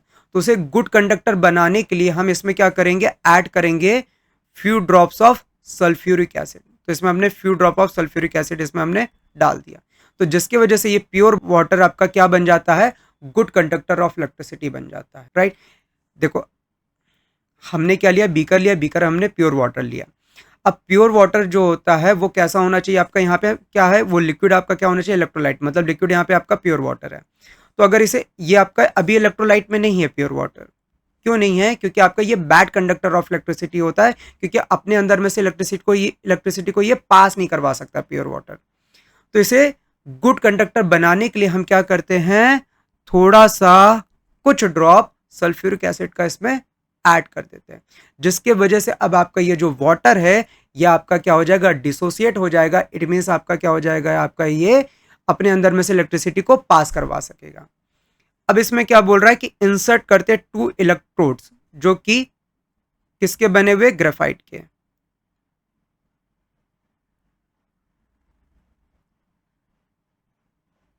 एक ये आपका हो गया और एक ये हो गया इलेक्ट्रोड। फिर नेक्स्ट क्या बोल रहा है? Connect this electrode to a battery. इसको किससे कनेक्ट कर देते हैं? बैटरी से कनेक्ट कर देते हैं।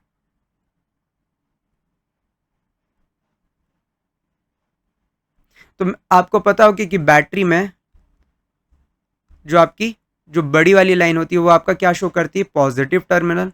और जो छोटी वाली लाइन आपकी जो लाइन होती है वो बैटरी का क्या शो करती है? Negative terminal. अब आपने जैसे स्विच ऑन किया तो होगा कि आपका ये वाला जो आपका इलेक्ट्रोड है, ये आपका क्या है? आप बोल सकते हो लेफ्ट वाला इलेक्ट्रोड है।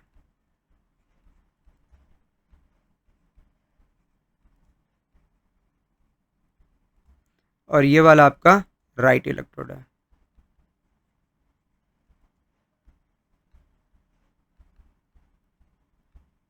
देखो, यहाँ पे आपका वाटर आपका टूट जाएगा, मतलब हाइड्रोजन में टूटा होगा और आपका ऑक्सीजन में टूटा होगा, राइट। वैसे तो आपका वो आगे हम पढ़ेंगे वो H+ और OH- में टूटता है, बट यहाँ पे याद करने के लिए आपको देखना पड़ेगा कि कौन से इलेक्ट्रोड पे कौन सा आपका प्रोडक्ट बनता है। उसको याद करने के लिए मैं बस एक ट्रिक बता रहा हूँ कि जैसे आपका प्योर वाटर में आपने एसिड डाला तो प्योर वाटर आपका डिसोसिएट हो गया हाइड्रोजन में और ऑक्सीजन में, राइट। अब आपको पता है कि हाइड्रोजन के ऊपर कैसा आपका चार्ज होता है? पॉजिटिव। और ऑक्सीजन के ऊपर कैसा चार्ज होता है? निगेटिव। तो जैसे ही आपने स्विच ऑन किया, यहाँ पे आपने बैटरी को स्विच ऑन किया तो ये पूरे इलेक्ट्रोड पे कैसा चार्ज आ जाएगा? पॉजिटिव चार्ज आ जाएगा। और इस वाले इलेक्ट्रोड पे निगेटिव चार्ज आ जाएगा।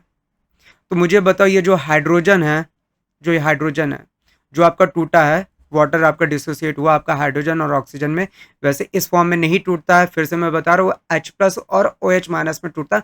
हम आगे के चैप्टर में डिस्कस करेंगे। तो हाइड्रोजन के ऊपर कैसा चार्ज है? Positive charge. तो पॉजिटिव चार्ज किधर आपका आपका जाएगा? इस साइड जाएगा, मतलब आपका किधर अट्रैक्ट होगा? निगेटिव वाले इलेक्ट्रोड पे। तो ये इलेक्ट्रोड पे आपका क्या हो जाता है? आपका हाइड्रोजन बन जाता है, मतलब यहाँ से आपकी हाइड्रोजन गैस आपको आपकी बन रही होगी, यहाँ पे हाइड्रोजन गैस रिलीज हो रही होगी।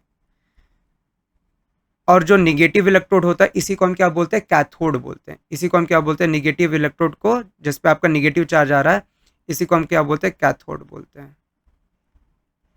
और ऑक्सीजन के ऊपर निगेटिव, तो ये किधर अट्रैक्ट होगा? इधर अट्रैक्ट होगा। तो यहाँ पे आपको क्या मिलेगा? O2 मिलेगा, ऑक्सीजन। तो ऑक्सीजन आपका जो आपका कहाँ पे हो रहा है? पॉजिटिव इलेक्ट्रोड पे बन रहा है। मतलब आपका ये जो इलेक्ट्रोड होगा पॉजिटिव वाला, उसको हम क्या बोलते हैं? एनोड बोलते हैं। ठीक है, अब आपको समझ में आ गया कैसे आपका हाइड्रोजन आपका इधर मिल रहा होगा कैथोड पे, जो कि निगेटिव इलेक्ट्रोड होता है, और ऑक्सीजन आपको कैसे मिल रहा है? आपका एनोड पे, जो कि कैसा होता है? पॉजिटिव इलेक्ट्रोड होता है।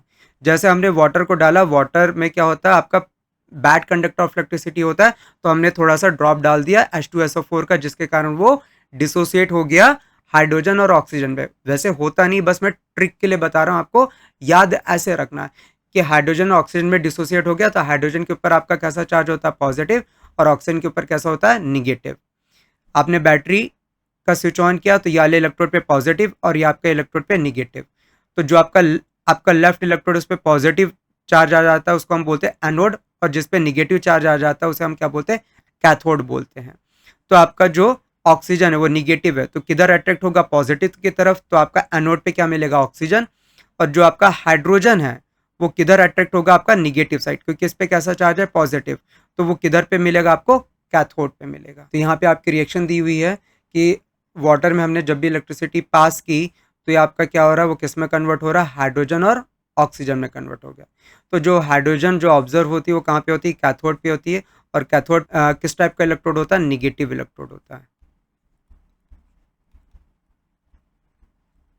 और ऑक्सीजन कहाँ ऑब्जर्व हो रही है आपको? एट एनोड पे। तो एनोड पे कैसा आपका चार्ज होता है? वो पॉजिटिव इलेक्ट्रोड होता है। कैसा होता है? पॉजिटिव इलेक्ट्रोड होता है, राइट।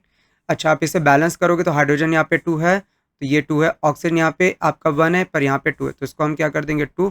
तो हाइड्रोजन कितना हो गया? 2 2 4, तो इसे भी कितना करना पड़ेगा? 2। अब इसमें जो इंपॉर्टेंट पॉइंट है वो क्या है? जहाँ पे आपके हाइड्रोजन गैस निकल रही है, वहाँ पे अगर आप कैंडल, आपके जो बर्निंग कैंडल, अगर आप उसको ले जाओगे, तो वो क्या होगा? आपका जो बर्निंग कैंडल है वो क्या हो जाएगी? वहाँ पे वो आपकी बुझ जाएगी और आपको आपको पॉप साउंड करके आवाज़ आएगी। तो ये क्या होता है? हाइड्रोजन का टेस्ट होता है कि जहाँ पे हाइड्रोजन गैस निकल रही है वहाँ पे आप बर्निंग कैंडल ले जाओ, तो वहाँ पे क्या होगा? आपको पॉप साउंड करके आवाज़ आएगी और आपकी जो कैंडल है वो क्या हो जाएगी? बुझ जाएगी। वहीं पे बर्निंग कैंडल आप कहाँ पे ले जाओ? जहाँ पे ऑक्सीजन गैस निकल रही है। तो जो आपकी जो बर्निंग कैंडल वो और ज़्यादा आपका बर्न होने लगेगी, मतलब ज़्यादा आपको ब्राइट आपको बर्निंग आपको समझ में आएगी। एक और इम्पॉर्टेंट बात आपकी, कि जो हाइड्रोजन और गैस का जो वॉल्यूम का जो रेशो वो किस रेशो में प्रेजेंट है? वो आपका 2:1 में होता है। अब ये 2:1 कहाँ से समझोगे? आपको हाइड्रोजन का कोफिशिएंट देखना कितना है, यहाँ पे 2, और ऑक्सीजन का देखना कितना है, यहाँ पे 1। तो किस रेशो में प्रेजेंट है? 2:1। सम टाइम क्वेश्चन आपका ऐसा भी पूछता है कि कैथोड और एनोड में जो गैस निकल रही हैं वो किस रेशो में प्रेजेंट है? वो भी आप क्या बोलोगे? 2:1 में, क्योंकि आपका हाइड्रोजन कहाँ पे आपको मिलता है? कैथोड पे मिलता है, और ऑक्सीजन कहाँ पे मिलती है आपको? एनोड पे। तो ये भी आप क्या बोलोगे? 2:1। अगर एनोड इज टू कैथोड हो जाए, मतलब आपका ऑक्सीजन इज टू हाइड्रोजन हो जाए, तो आपका क्या हो? आप बोलोगे इसे 1:2 में बोलोगे। ठीक है, तो इसको याद नहीं रखना है। याद कैसे रखना है? कि आपको किस रेशो में पूछा। अगर हाइड्रोजन इज टू ऑक्सीजन है तो 2:1 होगा, पर ऑक्सीजन इज टू हाइड्रोजन हो तो होगा आपका 1:2 में होगा। अब बात कर लेते हैं जो हाइड्रोजन गैस आई मीन जो गैसेस रिलीज हो रही है उनका किस मास रेशो में ये प्रेजेंट है। तो कैसे निकालेंगे? पहले हम हाइड्रोजन का मास निकालते हैं, मॉलिक्यूलर मास।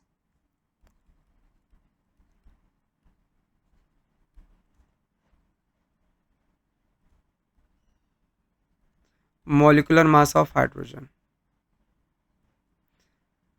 तो यहाँ पे देखो आपके टोटल नंबर ऑफ एटम्स कितने हैं, 2 × 2 कितने हैं, 4 हैं, 4 एटम है। और एक एटम का कितना आपका एटॉमिक मास होता है, 1, तो मॉलिक्यूलर मास कितना हो गया हाइड्रोजन का, टोटल आपका 4 हो गया। वहीं पे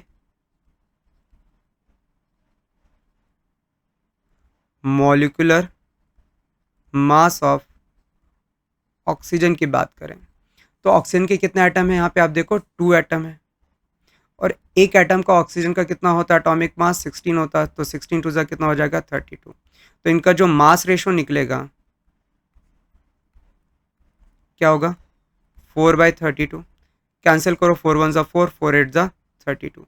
तो हाइड्रोजन और ऑक्सीजन का जो गैस का जो मास रेशो होता है वो किस रेशो में होता है, 1:8 में होता है। और ऑक्सीजन और हाइड्रोजन का गैस का मास रेशो होगा तो कितना हो जाएगा, वो 8 रेशो होगा, राइट। इसको आपका कैथोड वर्सेस एनोड में पूछ सकते हो और एनोड वर्सेस कैथोड से भी पूछा जा सकता है रेशो में। तो आपको ये याद रखना होगा, अगर volume of gas ratio hydrogen is to oxygen तो 2:1, और इन्हीं का अगर आपका गैस का मास के रेशो के फॉर्म में पूछ रहा है तो क्या है, 1:8। कैसे निकाले, हमने मॉलिक्यूलर मास हाइड्रोजन का निकाला, फिर मॉलिक्यूलर मास ऑक्सीजन का निकाला, फिर दोनों का हमने देख लिया किस रेशो में आपके, 1:8। नेक्स्ट हम बात कर लेते हैं फोटोकेमिकल डिकम्पोजिशन। यहाँ पे हम क्या कर रहे होंगे कि आपका जो कंपाउंड है उसको हम क्या कर रहे होंगे, डिकम्पोज कर रहे होंगे, किसकी मदद से, लाइट की मदद से। तो यहाँ पे जो एनर्जी है वो किस फॉर्म में अवेलेबल है, लाइट के फॉर्म में अवेलेबल है। तो यहाँ पे आपके पास देख सकते हो, आपके पास ये सिल्वर क्लोराइड है,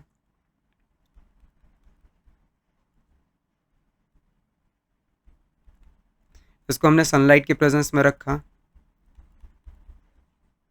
जो कि वाइट कलर का पाउडर होता है। तो यहाँ से क्या होगी, क्लोरीन गैस आपकी बाहर निकल गई और आपका क्या बच गया, सिल्वर, जो कि क्या था, ग्रे कलर का था। और आपकी क्लोरीन गैस निकल जा रही है। तो ये भी आपकी किस टाइप की रिएक्शन है, आपकी डिकम्पोजिशन पर। यहाँ पे जो डिकम्पोज हो रहा कर रहे हैं उस कंपाउंड को हम किसकी मदद से कर रहे हैं, सनलाइट की मदद से कर रहे हैं। तो इसको बैलेंस कर लेते हैं। यहाँ पे AgA के Cl आपका एक, यहाँ पे Cl आपका 2 है, तो यहाँ पे कितना करना पड़ेगा 2, तो यहाँ पे कितना करना पड़ेगा 2। नेक्स्ट आपके सिमिलर एक और रिएक्शन दी है सिल्वर ब्रोमाइड की, सिल्वर। तो यहाँ पे भी देखोगे, इसको सनलाइट के प्रेजेंस में रखेंगे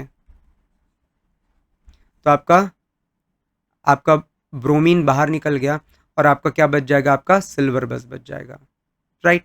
तो इसको भी अगर हम बैलेंस करेंगे तो ये आपका AgBr, अच्छा Br2 आपका ब्रोमीन है, राइट। तो बैलेंस करेंगे तो Ag1 यहाँ पे Ag1 पर Br यहाँ पे 1, यहाँ पे Br2, तो इसको कितना करना पड़ेगा 2, तो यहाँ पे कितना करना पड़ेगा 2। ये जो रिएक्शन होती है कहाँ पे यूज़ होती है, ब्लैक एंड वाइट फोटोग्राफी में यूज़ होती है। तो यहाँ पे लिखा है कि इन द डिकम्पोजिशन रिएक्शन में जो एनर्जी जो रिक्वायरमेंट होती है वो या तो आपकी हीट के फॉर्म में हो रही है, या तो लाइट के फॉर्म में हो रही है, या तो इलेक्ट्रिसिटी के फॉर्म में हो रही है। तभी हम रिएक्टेंट को क्या कर पा रहे हैं, तोड़ पा रहे हैं, डिकम्पोज कर पा रहे हैं या ब्रेक डाउन कर पा रहे हैं। तो इस रिएक्शन में ये जो रिएक्शन है इसमें क्या हो रही है, एनर्जी क्या कर रहे हैं, रिएक्टेंट क्या कर रहे हैं, एनर्जी एब्जॉर्व कर रहे हैं। तो ये जो रिएक्शन होगी ये कैसी रिएक्शन होगी, आपकी एंडोथर्मिक रिएक्शन होगी। तो बुक में आपको एक एक्टिविटी दी है एंडोथर्मिक रिएक्शन के रिगार्डिंग। तो वहां पे आपका क्या बोल रहा है कि एक बेरियम हाइड्रोक्साइड लेना आपको और क्या लेना है, अमोनियम क्लोराइड लेना। दोनों को जब आप मिक्स करोगे तो ये जो रिएक्टेंट है ये क्या करेंगे, सराउंडिंग से क्या करेंगे, एनर्जी को अब्जॉर्व कर लेंगे। तो ये जो रिएक्शन होगी वो कैसी रिएक्शन होगी, आपकी एंडोथर्मिक रिएक्शन होगी, राइट। बस आपके एक्टिविटी में इतना ही आपको वहां पे डिस्कस किया गया। डिस्प्लेसमेंट रिएक्शन एक ऐसी रिएक्शन जहां पे आप देखोगे एक एलिमेंट अपने सिमिलर एलिमेंट को क्या करेगा, रिप्लेस कर देगा कंपाउंड से। तो इसकी जो जनरल फॉर्म होती है डिस्प्लेसमेंट रिएक्शन की, जैसे आपका ए है, किसके साथ रिएक्ट हो रहा है, BC के साथ। तो ए क्या करेगा, बी को यहाँ से रिप्लेस कर दिया, अपनी जगह बना लिया सी के साथ, AC बन गया और बी आपका बाहर हो गया। तो यहाँ पे क्या होता है, जो पावरफुल मतलब जो आपका पावरफुल आपका एलिमेंट होता है वो लेस पावरफुल एलिमेंट को क्या कर देता है, रिप्लेस कर देता है। इट मीन्स जो आपका मोर रिएक्टिव होता है वो लेस रिएक्टिव वाले को क्या कर देता है, रिप्लेस कर देता है। तो इसके लिए आपको रिएक्टिविटी सीरीज आपको याद होनी चाहिए। तो आपका सबसे पहले आपका आता है पोटेशियम, देन आपका सोडियम, फिर आपका कैल्शियम, फिर मैग्नीशियम, फिर एल्यूमिनियम, फिर zinc, iron, lead, hydrogen, copper, mercury, silver, gold. तो जो आप ऊपर में देख रहे हो ना ये एलिमेंट क्या होते हैं, मोर रिएक्टिव होते हैं। ये जो आप देख रहे हो मोर रिएक्टिव है।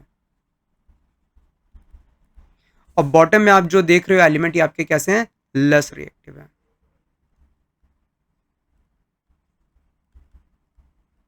तो आपको डिस्प्लेसमेंट रिएक्शन के लिए आपको ये रिएक्टिविटी सीरीज आपको याद होनी चाहिए। तो यहाँ पे आप जब भी आप ऊपर से नीचे जाओगे तो आपका जो रिएक्टिविटी है एलिमेंट की क्या होती है, डिक्रीज होते हुए जाती है।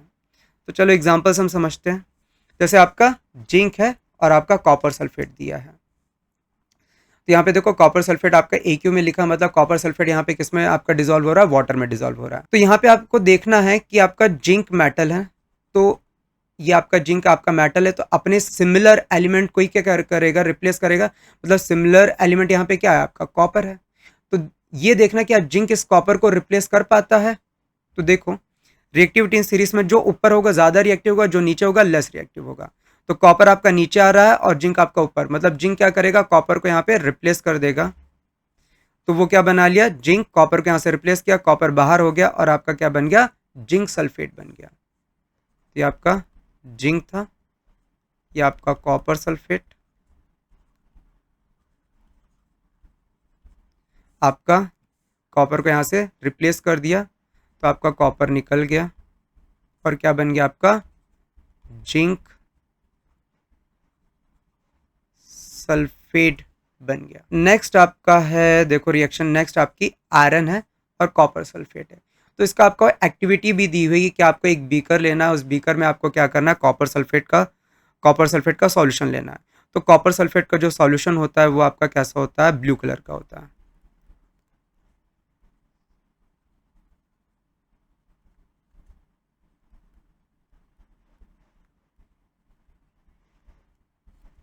राइट। तो आप उसमें क्या करना है, आपको कॉपर सल्फेट सॉल्यूशन में आपको क्या करना है, आयरन नेल आपको डिप करनी है। आप देखोगे तो कि आपका वहां से क्या होगा, अब आपको ये देखना है कि आयरन किस कॉपर को रिप्लेस कर पाएगा। तो यहां से देखो आयरन कॉपर से ऊपर आ रहा है, हाँ आयरन कॉपर से ऊपर में है, तो आयरन क्या होगा, ज्यादा रिएक्टिव होगा। तो आयरन क्या करेगा, कॉपर को वहां से हटाएगा और उसकी जगह क्या बना लेगा, आपका आयरन आ जाएगा। मतलब ये बन जाएगा फेरस सल्फेट बन जाएगा, ये बन जाएगा फेरस सल्फेट।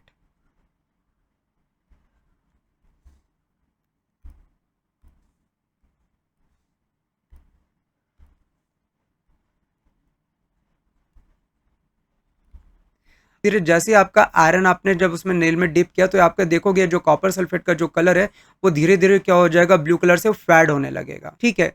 और आप देखोगे वो जो आयरन नेल आपने डुबाया है ना, उस आयरन नेल में आप देखोगे आयरन नेल के ऊपर आपको क्या हो जाएगा, ब्राउन कलर का डिपोजिशन हो जाएगा, किसका, कॉपर का डिपोजिशन हो जाएगा। और जो सॉल्यूशन आपको मिलेगा वो किस टाइप का सॉल्यूशन मिलेगा, आपको लाइट ग्रीन कलर का सॉल्यूशन होगा। राइट। तो हो क्या रहा है कि आपने बीकर लिया, बीकर में आपने कॉपर सल्फेट का सॉल्यूशन लिया, उस कॉपर सल्फेट का सॉल्यूशन का जो कलर था वो ब्लू कलर का था, उसमें आपने क्या डाला, आयरन नील डाला। जैसे आपने आयरन नील डाला तो क्या हो गया, रिएक्शन स्टार्ट हो जाएगी, क्योंकि आयरन क्या होता है, ज्यादा रिएक्टिव होता है कॉपर से। तो कॉपर को क्या करेगा, वो रिप्लेस करेगा, अपनी जगह वहां पे बना लेगा।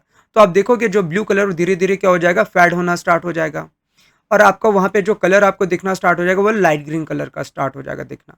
तो आप देखोगे कि वो जो आयरन नेल है वहां से क्या होगा, आयरन नेल में क्या हुआ, देखो यहाँ पे कॉपर रिप्लेस हुआ तो कॉपर क्या हुआ, आयरन नेल के बॉटम में जाके क्या होने लगा, डिपॉजिट होने लगा।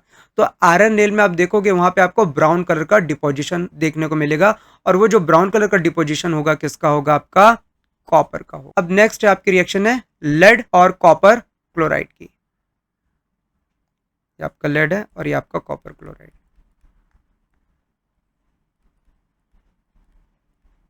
तो आपको देखना है कि लेड कॉपर को रिप्लेस कर पाता है। तो रिएक्टिविटी इन सीरीज में देखो लेड ऊपर आता है, कॉपर नीचे, तो लेड क्या होगा, ज्यादा रिएक्टिव है एज कंपेयर टू कॉपर। तो लेड ने क्या किया, कॉपर को रिप्लेस कर दिया और क्या बना लिया, लेड क्लोराइड बना लिया।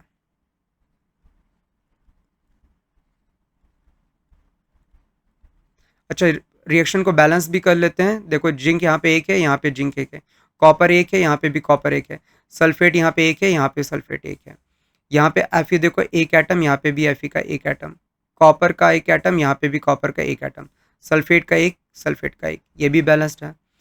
लेड यहाँ से कॉपर को रिप्लेस कर रहा है तो कॉपर आपका बाहर निकल गया, तो क्या बन गया, PbCl2 बन गया। तो यहाँ पे लेड आपका एक एटम, यहाँ पे भी एक एटम, यहाँ पे आपके क्लोराइड के 2 एटम, यहाँ पे भी क्लोराइड के 2 एटम, यहाँ पे कॉपर का एक, यहाँ पे भी कॉपर का एक। नेक्स्ट आपका जिंक और आप एसिड के साथ रिएक्शन। तो ये भी आप बोल सकते हो ये भी आपका अ काइंड ऑफ आपका डिस्प्लेसमेंट रिएक्शन है। बट इस डिस्प्लेसमेंट रिएक्शन में हो क्या रहा है, आपका यहाँ पे हाइड्रोजन गैस रिवॉल्व हो रही है। तो यहाँ पे देखो आपका जिंक, आपको देखो जिंक क्या हाइड्रोजन को रिप्लेस कर पाता है कि नहीं। यहाँ पे देखो जिंक आपका ऊपर है और हाइड्रोजन नीचे है।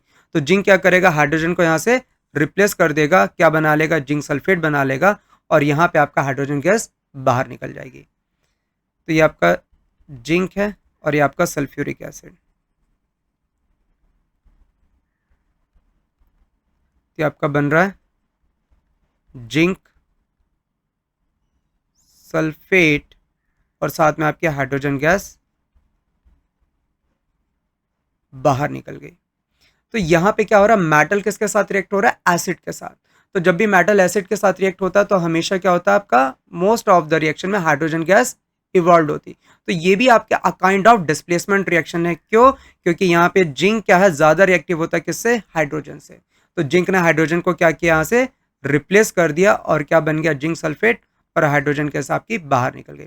बैलेंस कर लेते हैं, जिंक आपका एक है, यहाँ पे जिंक एक है, हाइड्रोजन 2 है, यहाँ पे हाइड्रोजन 2 है, यहाँ पे सल्फेट आपका एक है, यहाँ पे सल्फेट एक है। मतलब ये भी रिएक्शन क्या है, आपकी बैलेंस्ड है। नेक्स्ट आपकी डबल डिस्प्लेसमेंट रिएक्शन। तो डबल डिस्प्लेसमेंट रिएक्शन क्या होती है, ऐसी रिएक्शन जहां पे आप देखोगे आयंस का एक्सचेंज होता है किसके बीच में, रिएक्टेंट के बीच में। अगर मैं PbNO3 को अगर मैं तोड़ूं, अगर देखो एक्वा सॉल्यूशन तो आपका डिसोसिएट होगा। तो कैसे डिसोसिएट होगा, अगर ध्यान से देखोगे तो Pb के ऊपर कैसा चार्ज आएगा, आपका जो चार्ज आएगा Pb पे वो +2 चार्ज आएगा, और NO3 पे कैसा चार्ज आएगा, -1। तो देखो आपका ये कैटायन है, ये आपका एनायन। हमेशा आपका जो कंपाउंड होता है ना, वो लिखा जाता है वो उसमें सबसे पहले हम पॉजिटिव वाले को लिखते हैं, फिर बाद में फॉलोड बाय निगेटिव आयंस को लिखते हैं। मतलब जिसके ऊपर आपका चार्ज पॉजिटिव वाला होगा उसको पहले लिखा जाएगा, जिसके ऊपर चार्ज निगेटिव वाला होगा उसको हम बाद में लिखेंगे। जैसे लेड नाइट्रेट आपका, जैसे Pb की वैलेंसी क्या थी, +2 थी, और NO3 की क्या थी, -1 चार्ज। तो सबसे पहले हम क्या लिखेंगे, अब इसमें क्रॉस मल्टीप्लाई तो करेंगे, Pb NO3 के साथ जाएगा, NO3 Pb के साथ। पर सबसे पहले हम NO3 लिखेंगे, Pb लिखे तो हम Pb लिखेंगे क्योंकि इस पे चार्ज कैसा था, पॉजिटिव। मतलब कैटायन वाले को पहले लिखा जाता है, फिर एनायन वाले को लिखा जाता है। तो ये बात थोड़ा सा याद रखना, जब भी आप केमिकल फॉर्मूला बनाओगे तो सबसे पहले कैटायंस आता है, फिर फॉलोड बाय एनायंस होता है। यहाँ पे अगर आप तोड़ोगे इसको तो ये आपका +1 होगा, ये -1। तो यहाँ पे आपका आयंस के बीच में क्या होगा, एक्सचेंज होगा। मतलब ये आपका ये जो Pb है, ये जो प्लस वाला है वो इसके माइनस के साथ आएगा, और आपका जो ये आपका जो K के ऊपर जो प्लस है वो NO3 के साथ जाएगा, क्योंकि NO3 के ऊपर क्या माइनस है। तो यहाँ पे क्या हो रहा है, बस आयंस का एक्सचेंज हो रहा है। जैसे ये प्लस माइनस है, एक कंपाउंड होगा,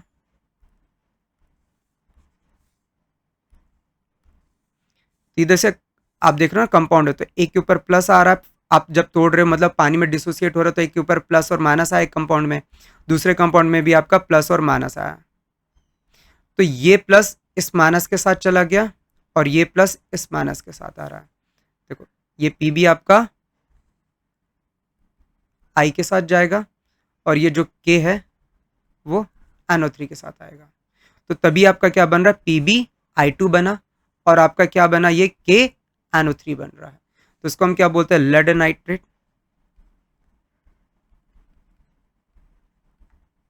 जो कि कैसा होगा, कलरलेस होगा।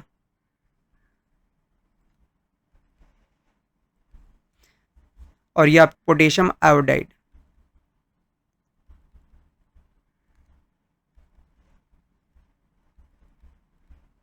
तो ये क्या बना रहे हैं, आयन का एक्सचेंज हुआ तो क्या बना, PbI2 बना।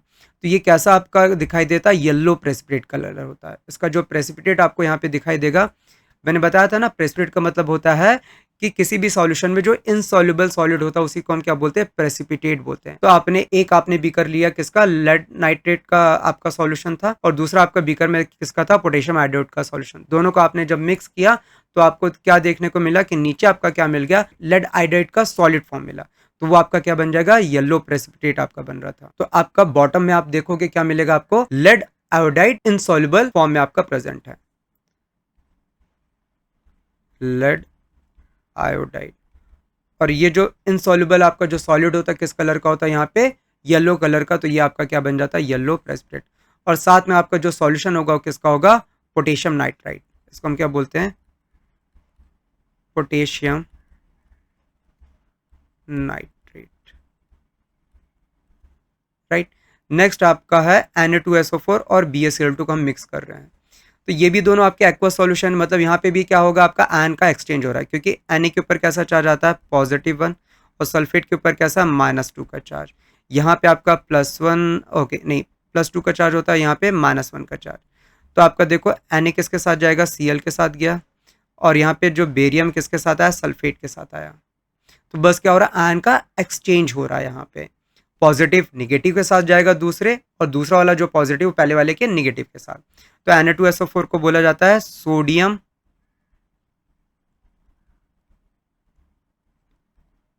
सल्फेट, बोलते हैं सोडियम सल्फेट। और BaCl2 को हम क्या बोलते हैं, बेरियम क्लोराइड, बेरियम क्लोराइड। तो जब आप आयन का एक्सचेंज हुआ तो आपको क्या देखने को मिला, बीकर में बॉटम साइड में आपको क्या देखने को मिल रहा है, एक इनसॉल्युबल सॉलिड मिल रहा है, वो भी किस कलर का है, आपका व्हाइट कलर का। तो वह क्या बन गया, आपका व्हाइट प्रेसिपिटेट, जिसका नाम होता है बेरियम सल्फेट, बेरियम सल्फेट। और साथ में आपको जो सॉल्यूशन मिल रहा है वो किसका मिल रहा है, सोडियम क्लोराइड, सोडियम क्लोराइड। तो डिस्प्लेसमेंट रिएक्शन बहुत इंपॉर्टेंट, कई बार आपके बोर्ड एग्जाम में पूछी गई है, ठीक है, तो इसको अच्छे से आपको लर्न करना है। तो किसी भी केमिकल रिएक्शन जब भी हो रही है तो वहाँ पे कुछ ना कुछ आपके केमिकल चेंजेस हो रहे हैं। केमिकल चेंजेस का मतलब यही होता है कि आपका केमिकल बॉन्ड आपका ब्रेक होता है रिएक्टेंट साइड में, और आपका एक न्यू केमिकल बॉन्ड फॉर्म होता है ऑन द प्रोडक्ट साइड में। तो कहीं ना कहीं आपका केमिकल रिएक्शन में एनर्जी का इन्वॉल्वमेंट होता है, ठीक है।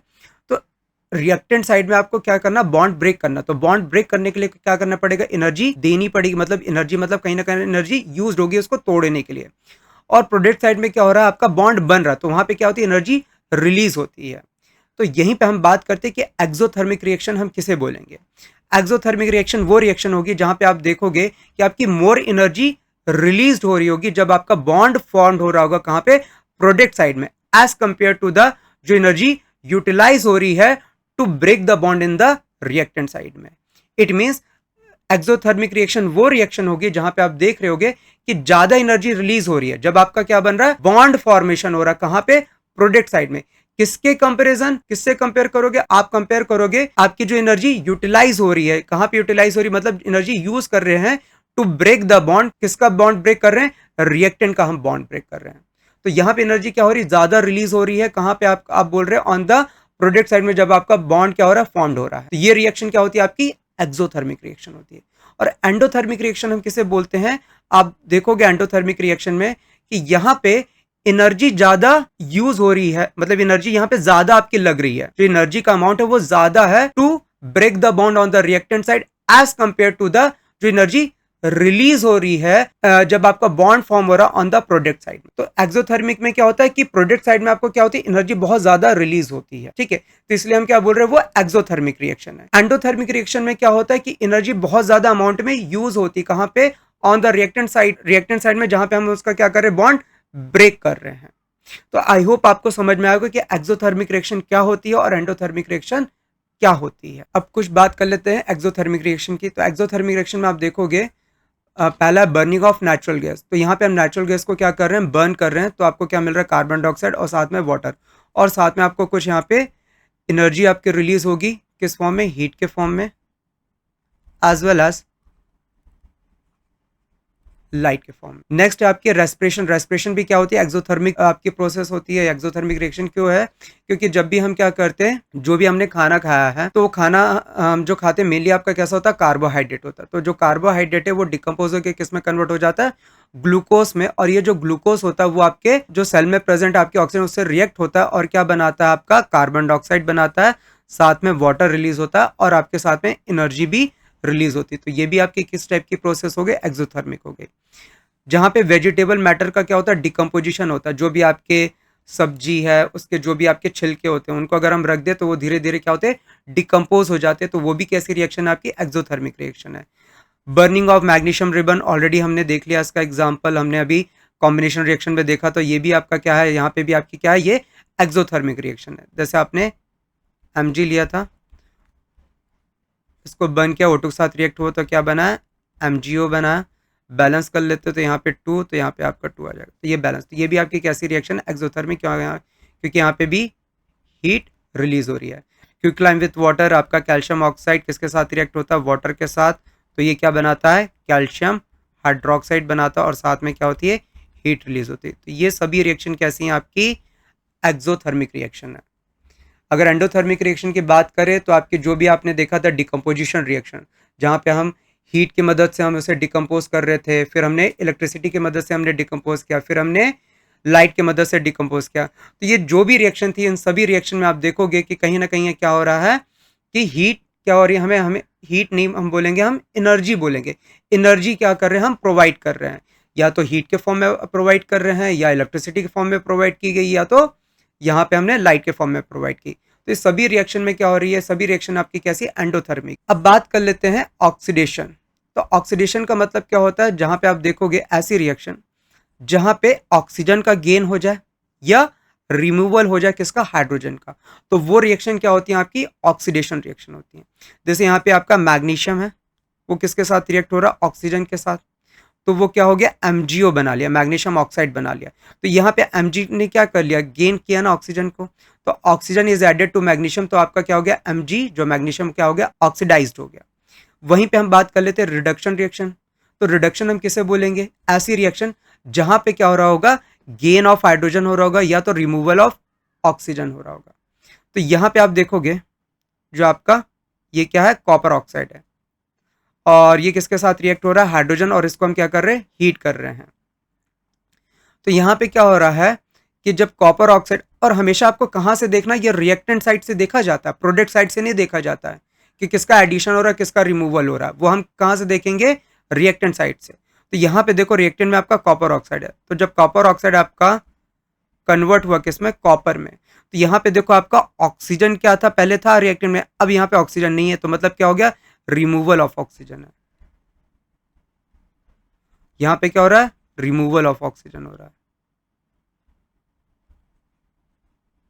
तो जो रिमूवल ऑफ ऑक्सीजन होती है वो कैसी रिएक्शन होती है आपकी, रिडक्शन रिएक्शन होती है। तो यहाँ पे हम बोलेंगे जो कॉपर ऑक्साइड है वो रिड्यूस्ड हो गया किसमें, कॉपर में रिड्यूस्ड हो गया। अब बात कर लेते हैं रिडॉक्स रिएक्शन की। तो रिडॉक्स रिएक्शन हम किसे बोलते हैं, ऐसी रिएक्शन जहां पे आप देखोगे कि साइमल्टेनियसली आपका ऑक्सीडेशन भी हो रहा है और रिडक्शन भी हो रहा है। तो हमेशा हमें कहां से देखना है, रिएक्टेंट साइड से देखना है कि किसका ऑक्सीडेशन हो रहा है, किसका रिडक्शन हो रहा है।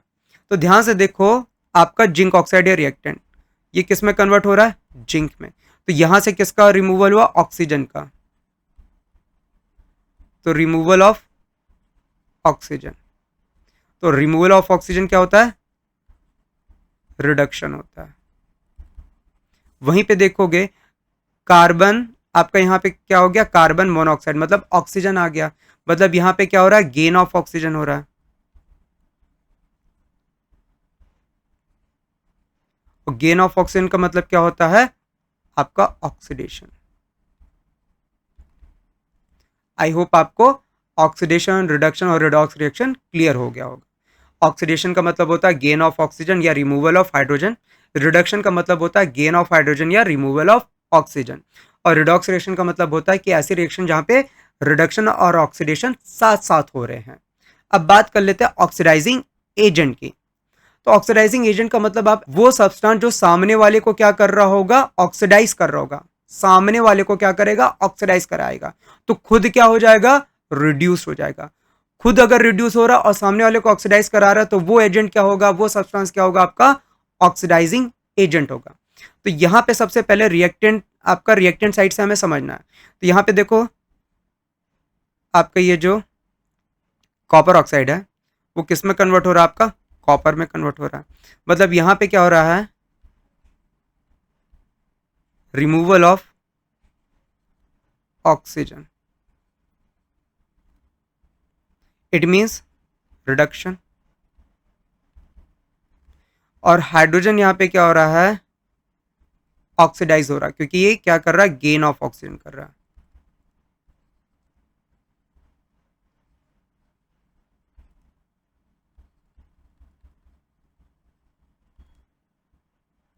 राइट। तो यहाँ पे आपका ऑक्सीडाइजिंग एजेंट कौन होगा?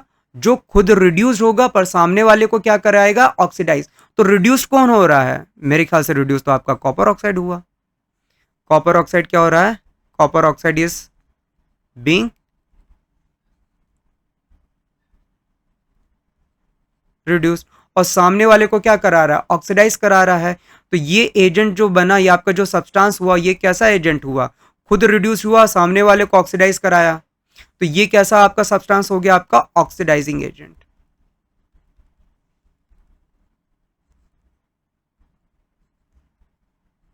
हमेशा याद रखना, ऑक्सीडाइजिंग एजेंट का मतलब होता है जो सामने वाले को ऑक्सीडाइज कराए और खुद क्या हो जाए? रिड्यूस। तो कॉपर ऑक्साइड यहाँ पे क्या हो गया? रिड्यूस्ड हो गया। तो ये कौन सा एजेंट बन गया? आपका ऑक्सीडाइजिंग एजेंट। अब बात कर लेते हैं रिड्यूसिंग एजेंट। तो रिड्यूसिंग एजेंट ऐसा सब्सटेंस होगा जो क्या कर रहा होगा? सामने वाले को रिड्यूस कर रहा होगा पर खुद क्या हो रहा होगा? ऑक्सीडाइज। तो हम कहां से देखेंगे? रिएक्टेंट साइड से। तो देखो, जिंक ऑक्साइड आपका किस में कन्वर्ट हो रहा है? जिंक में। तो यहाँ पे क्या हो रहा है? Removal of oxygen. और रिमूवल ऑफ ऑक्सीजन को हम क्या बोलते हैं? रिडक्शन। और यहाँ पे कार्बन क्या हो रहा है? ऑक्सीजन के साथ कंबाइन हो रहा है, गेन ऑफ ऑक्सीजन।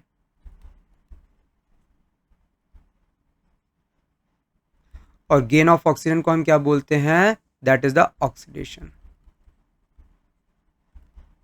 तो रिड्यूसिंग एजेंट इसमें कौन सा होगा? हमें कहां से देखना होगा? रिएक्टेंट साइड से देखना होगा। तो रिड्यूसिंग एजेंट मतलब जो सामने वाले को रिड्यूस करे और खुद क्या हो जाए? ऑक्सीडाइज। तो खुद ऑक्सीडाइज कौन हो रहा है? यहाँ पे कार्बन ऑक्सीडाइज हो रहा है। Carbon is being oxidised. तो ये कौन सा एजेंट हो जाएगा? आपका रिड्यूसिंग एजेंट हो जाएगा। बिकॉज ये खुद क्या हो गया? आपका क्या हो गया? खुद ऑक्सीडाइज हो गया पर सामने वाले को क्या कर दिया? रिड्यूस कर दिया। किसको रिड्यूस कर दिया? जिंक ऑक्साइड को। अब जैसे एक और एग्जांपल से हम समझते हैं, तो हमेशा हमें क्या देखना है? रिएक्टेंट साइड से देखना है। तो देखो, MnO2 आपका किस में कन्वर्ट हो रहा है? MnO2 आपका किस में कन्वर्ट हो रहा है? MnCl2 में। तो यहाँ पे देख रहे हो कि यहाँ से ऑक्सीजन का रिमूवल हो रहा है।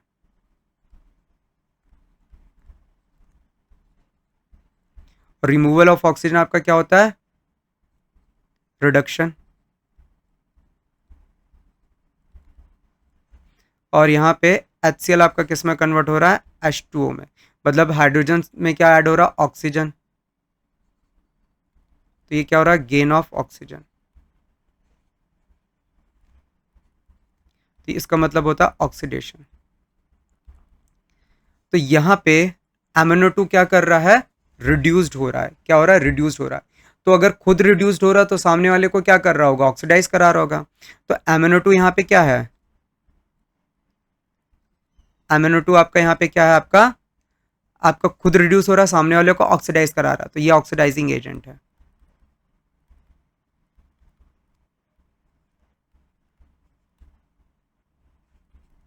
और वहीं पे अगर HCl की बात करें तो HCl देखो क्या हो रहा है? HCl क्या हो रहा है? खुद आपका ऑक्सीडाइज हो रहा है। खुद ऑक्सीडाइज हो रहा है मतलब सामने वाले को क्या करा रहा होगा? रिड्यूस करा रहा होगा। तो खुद जो ऑक्सीडाइज होते हैं उनको हम क्या बोलते हैं? Reducing agent. तो HCl यहाँ पे आपका क्या है? रिड्यूसिंग एजेंट है। तो आई होप आपको ऑक्सीडाइजिंग एजेंट और रिड्यूसिंग एजेंट क्लियर हो गया होगा। जैसे आपका यहाँ पे एक क्वेश्चन है, तो हमें देखना है कि यहाँ पे H2S से क्या हो रहा है? आपका H2O में हो रहा है। मतलब यहाँ पे गेन ऑफ ऑक्सीजन है। और जो गेन ऑफ ऑक्सीजन होता है उसका क्या होता है? उसको हम बोलते हैं ऑक्सीडेशन। हमें ये बताना है इनमें से करेक्ट ऑप्शन कौन सा है। और SO2 यहाँ से देखो क्या हो रहा है? किस में कन्वर्ट हो रहा है? सल्फर में हो रहा है। मतलब यहाँ पे रिमूवल हो रहा है ऑक्सीजन का।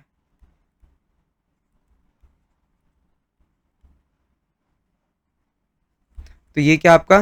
रिडक्शन है। तो यहाँ पे देखोगे H2S है ना? तो ये क्या हो रहा है? Gain of oxygen. मतलब क्या हो रहा है? ऑक्सीडेशन हो रहा है। खुद का ऑक्सीडेशन होगा। खुद का अगर ऑक्सीडेशन तो सामने वाले को क्या कराएगा? रिड्यूस कराएगा। तो खुद का जिसका ऑक्सीडेशन होता है और सामने वाले को रिड्यूस कराता है, खुद का क्या हो रहा है? ऑक्सीडेशन हो, तो सामने वाले को क्या कराएगा, रिड्यूस कराएगा। तो सामने वाले को रिड्यूस कराएगा तो ये क्या होगा आपका, रिड्यूसिंग एजेंट। और वहीं पे अगर SO2 की बात किया जाए तो जो SO2 है वो क्या हो रहा है, खुद का क्या हो रहा है, रिडक्शन हो रहा है। तो खुद का रिडक्शन है तो सामने वाले को क्या करा रहा होगा, ऑक्सीडाइज करा रहा होगा। तो ये कौन सा एजेंट होगा, ऑक्सीडाइजिंग एजेंट।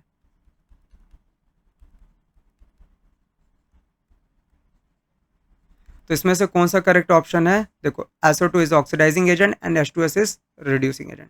बाकी आपके सब ऑप्शन गलत। नेक्स्ट है आपका कोरोजन। तो कोरोजन का मतलब क्या होता है, जब भी कोई आपका फॉरेन सब्सटेंस आपका अटैक करते हैं, जैसे आपका मॉइस्चर हो गया, आपका एसिड हो गया, तो हम बोलते हैं कि वो मेटल क्या हो गया, कोरोड हो गया, और इस प्रोसेस को हम क्या बोलते हैं, कोरोजन बोलते हैं। तो जैसे आपने देखा होगा आपका सिल्वर के केस में, अगर सिल्वर को अगर हम बाहर रख दें, मतलब वो एनवायरनमेंट के प्रेजेंस में रहेगा, तो उसके ऊपर आपकी ब्लैक कलर की कोटिंग हो जाती है, मतलब आपका आपके मॉइस्चर या आपका जो एयर है वो उस पर क्या कर रहे हैं, अटैक कर रहे हैं। वहीं पे आप देखोगे कॉपर, आपका कॉपर में जो कोटिंग हो जाती है किसकी हो जाती है, ग्रीन कलर की कोटिंग हो जाती है। तो हम बोलते हैं ये क्या है आपका, इसका क्या हो गया, मेटल क्या हो गया, कोरोड हो गया। आयरन के केस में क्या होता है, आयरन के केस में आप देखोगे आयरन वाला जो पार्ट है कोरोजन का, वो हमें ज्यादा मोर डिस्कशन कहाँ पे करना है, chapter number 3 metal and non metals में। यहाँ पे इतना ज्यादा डिस्कशन नहीं है। आयरन के केस में क्या होता है, वाटर और एयर दोनों उस पर रिएक्ट होते हैं, तो वो क्या हो जाता है आपका, आयरन कोरोड हो जाता है। उस पर आपको देखोगे रेडिश ब्राउन कलर की आपकी एक लेयर बन जाती है, किसकी, वो आयरन ऑक्साइड की लेयर हो जाती है। तो उस प्रोसेस को हम क्या बोलते थे, कोरोजन के लिए वहां पे हम आयरन का जो कोरोजन होता है उसको हम क्या बोलते थे, रस्टिंग बोलते थे। आयरन क्या हो गया, रस्ट हो गया। अब बात कर लेते हैं रेंसिडिटी की। तो रेंसिडिटी का मतलब ये होता है कि आपका कोई फूड है जिस फूड में आपका फैट और ऑयल प्रेजेंट है, तो उससे क्या होगा, उसका फैट और ऑयल अगर उसमें प्रेजेंट है उसको हम बाहर रख देंगे तो क्या हो गया, उसमें से ऑक्सीजन क्या करेगी, उसमें से रिएक्ट कर जाएगी, और वो क्या हो जाएगा आपका जो फूड का जो टेस्ट और स्मेल क्या हो जाएगा, चेंज हो जाएगा। तो हम बोलेंगे फूड क्या हो गया आपका, रेंसिड हो गया, उसकी स्मेल और टेस्ट क्या हो जाती है, चेंज हो जाती है। ठीक है, जिस खाने में आपका फैट और ऑयल आपका प्रेजेंट है तो ऑक्सीजन क्या होगी, उससे रिएक्ट होगी और क्या कर देगा, उसका टेस्ट और स्मेल को चेंज कर देगा। तो हम क्या बोलते हैं, फूड क्या हो गया, रेंसिड हो गया। अब इसको हम कैसे रोक सकते हैं, तो हम हमारा जो पहला है कि हम उसमें क्या कर देते हैं, ऐड कर देते हैं एंटीऑक्सीडेंट। तो एंटीऑक्सीडेंट हम ऐड करेंगे तो क्या होगा, ऑक्सीजन उससे रिएक्ट नहीं कर पाएगी खाने से। जैसे आपके जो जूसेस आते हैं आपके, है ना, आपके टेट्रा पैक जो जूस रहते हैं उसमें आपके एंटीऑक्सीडेंट मिले होते हैं, तो आपके वो जो जूस होते हैं आप देखो ना, 3-3 4-4 महीना तक आपके वो जूस आपके खराब नहीं होते हैं, क्योंकि उसमें एंटीऑक्सीडेंट मिला होता है। तो वो आपके क्या होते हैं, ऑक्सीजन से उसको क्या करता है, वो ऑक्सीजन को रिएक्ट होने से क्या करता है, रोकता है। राइट, नेक्स्ट है आपका, आप क्या करो, जो भी आपके खाने हैं उनको हम किस में रख सकते हैं, एयर टाइट कंटेनर में। तो एयर टाइट कंटेनर में क्या होगा कि उसमें रखने से क्या होगा, जो ऑक्सीडेशन जो होना है वो क्या हो जाएगा, स्लो हो जाएगा, होगा पर क्या हो जाएगा, स्लो हो जाएगा बहुत ही। नेक्स्ट है आपका, जैसे आपने देखा होगा, आपने आपके चिप्स पैकेट आते हैं ना, तो चिप्स पैकेट में देखोगे कि मैक्सिमम टाइम आपका जो चिप्स बहुत कम होती है और आपका बाकी क्या होता है, वो आपका एयर प्रेजेंट होता है। क्या करते हैं उसमें हम नाइट्रोजन उसमें ऐड कर देते हैं, नाइट्रोजन गैस। तो नाइट्रोजन गैस क्या होती है, जो कि नॉन रिएक्टिव होती है आपके फैट और ऑयल से। तो क्या होगा आपका, जो उसकी जो स्मेल है और जो उसका टेस्ट है ना, वो जो टेस्ट होता है आपका, जैसे हम चिप्स को बाहर रख देंगे तो आपका जो टेस्ट है वो जो सीलन आ जाती है ना, तो वो क्या हो जाता है, वो कम हो जाता है आपका। उसको उसमें रखने से क्या हो रहा है आपका, कि जो नाइट्रोजन उसमें गैस फिल कर देते हैं, उस नाइट्रोजन क्या करती है, वो नॉन रिएक्टिव होती है, तो रिएक्ट नहीं होती है, और जिसके कारण आपका जो उसका स्मेल और टेस्ट है वो चेंज नहीं होता है, मतलब उसको ऑक्सीडेशन से प्रिवेंट करती है, ऑक्सीडाइज नहीं हो पाता आपका जो भी आपका चिप्स है, जो भी आपका खाना है वो आपका ऑक्सीडाइज नहीं हो पाता है। आई होप आपको ये वीडियो पसंद आया होगा, तो प्लीज आपके जो भी डाउट्स होंगे वो प्लीज आप कमेंट करिएगा, और वीडियो अगर आपको पसंद आया होगा तो please like share and subscribe जरूर करिएगा। Okay, thank you.